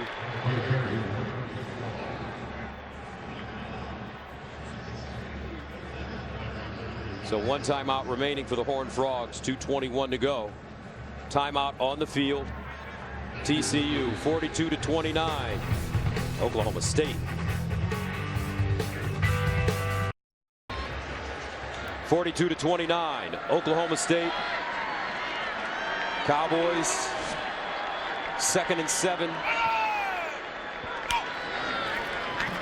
J.W. Walsh dives forward. Stopped by Michael Downing.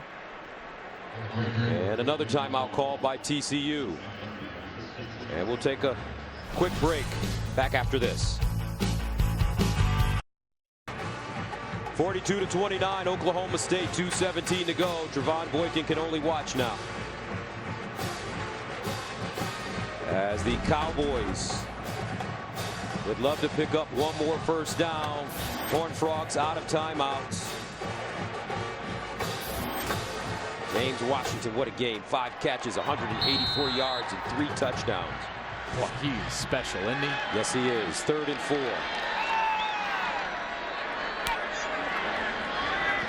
And a handoff to Carr, looking for the first down, and he won't get it.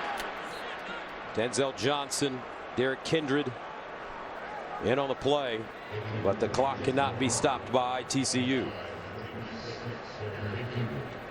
2 minutes to go. And Mike Gundy will likely let it roll all the way down. And then either burn one of his timeouts or just take the penalty before they punt it away.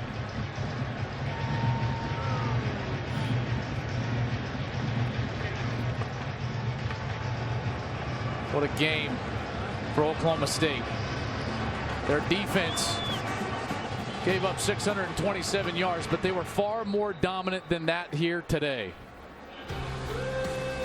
This team is going to be reckoned with down the stretch in the Big 12's November. 1:32 remaining in the fourth quarter. Zach Seiner punting it away from the 20-yard line. Cavante Turpin back deep, and he has it inside his own 20 with 1:25 to go. Trevon Boykin coming back onto the field. The numbers for Boykin: he's thrown for 431 yards, rushed for a couple of touchdowns, thrown 1 touchdown, but he's also thrown 3 interceptions. You got to wonder what a victory like this for an undefeated team is going to do in next week's playoff ranking. Oklahoma State at 14, now with a win over TCU, who's 20-1 in their last 21 games. They have the 12-game winning streak in the Big 12. I think Oklahoma State's going to jump up there all the way into that 6 or 7 range. Boykin sidearms it out to Turpin, and he can't hold on. That committee made a bunch of excuses about strength of schedule in the first rankings. And while I understand that, up to this point in the season, now that excuse is no longer tolerable for a team out of the Big 12. This game, TCU, their record over the last couple of years, they boat race Ole Miss, the best defense in the country, in the Peach Bowl. And now Oklahoma State has ended the 16-game winning streak. They're undefeated and should get the respect that they deserve next Tuesday night. 2nd down and 10. Boykin under pressure. And incomplete. Almost intercepted.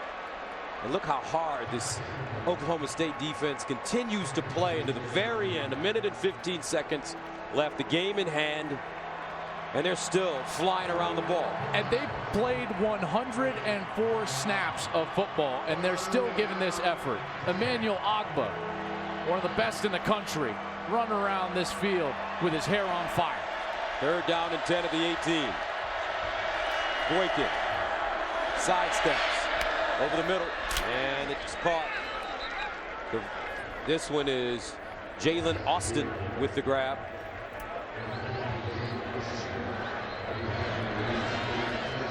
First down, TCU 106 plays.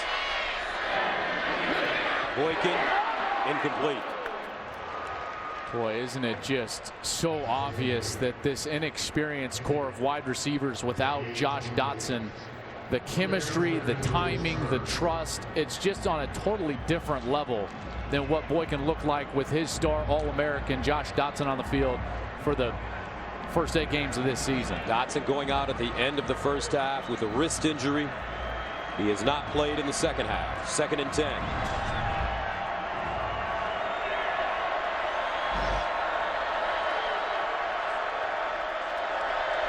Boykin. And another interception. Guess who? Whitener. How about this? Oklahoma State.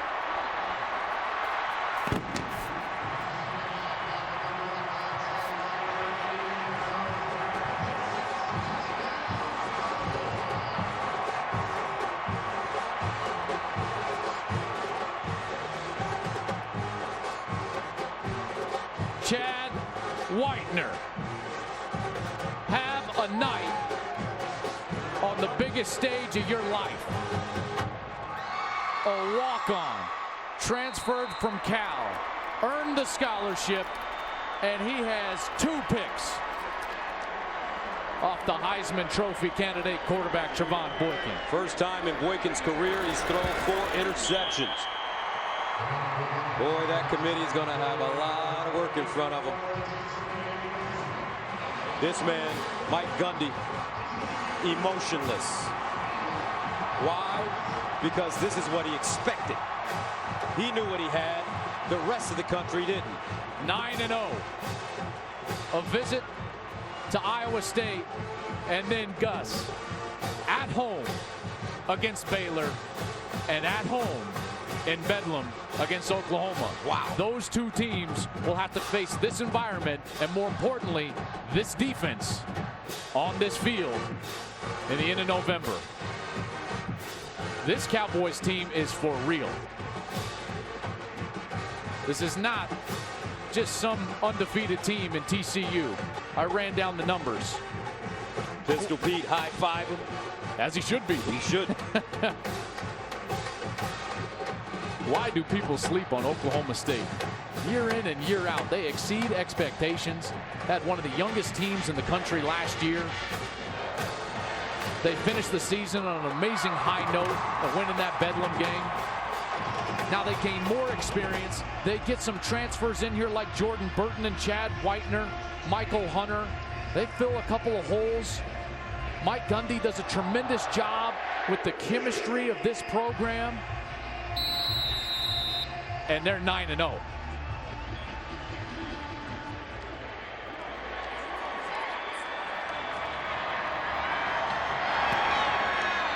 This one downed at midfield.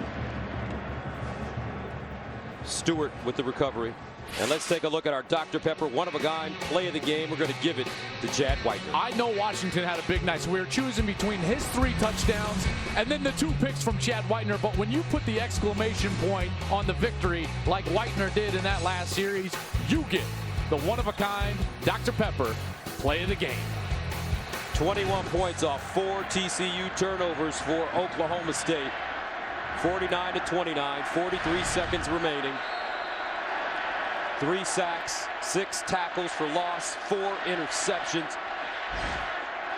A defensive day here in Stillwater for the Cowboys. And the chant here in Boone Pickens Stadium, 9-0.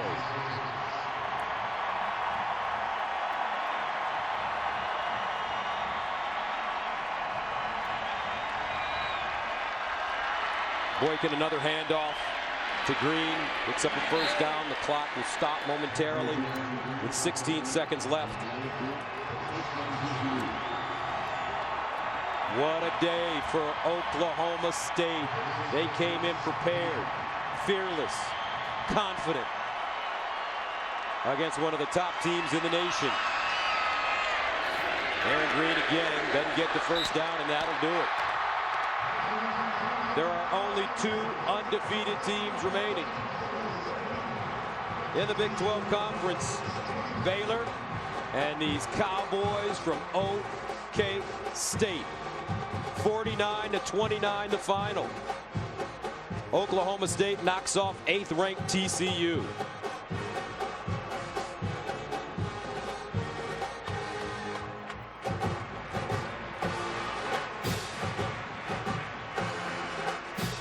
There was a quiet confidence about Mike Gundy yesterday when we spoke with him. All right, let's go downstairs to Molly McGrath with Coach Gundy. All right, thanks, Gus. Coach, you said that it's impossible to stop Trevon Boykin, but you came pretty close to it. What did your defense do to render him ineffective for most of this game?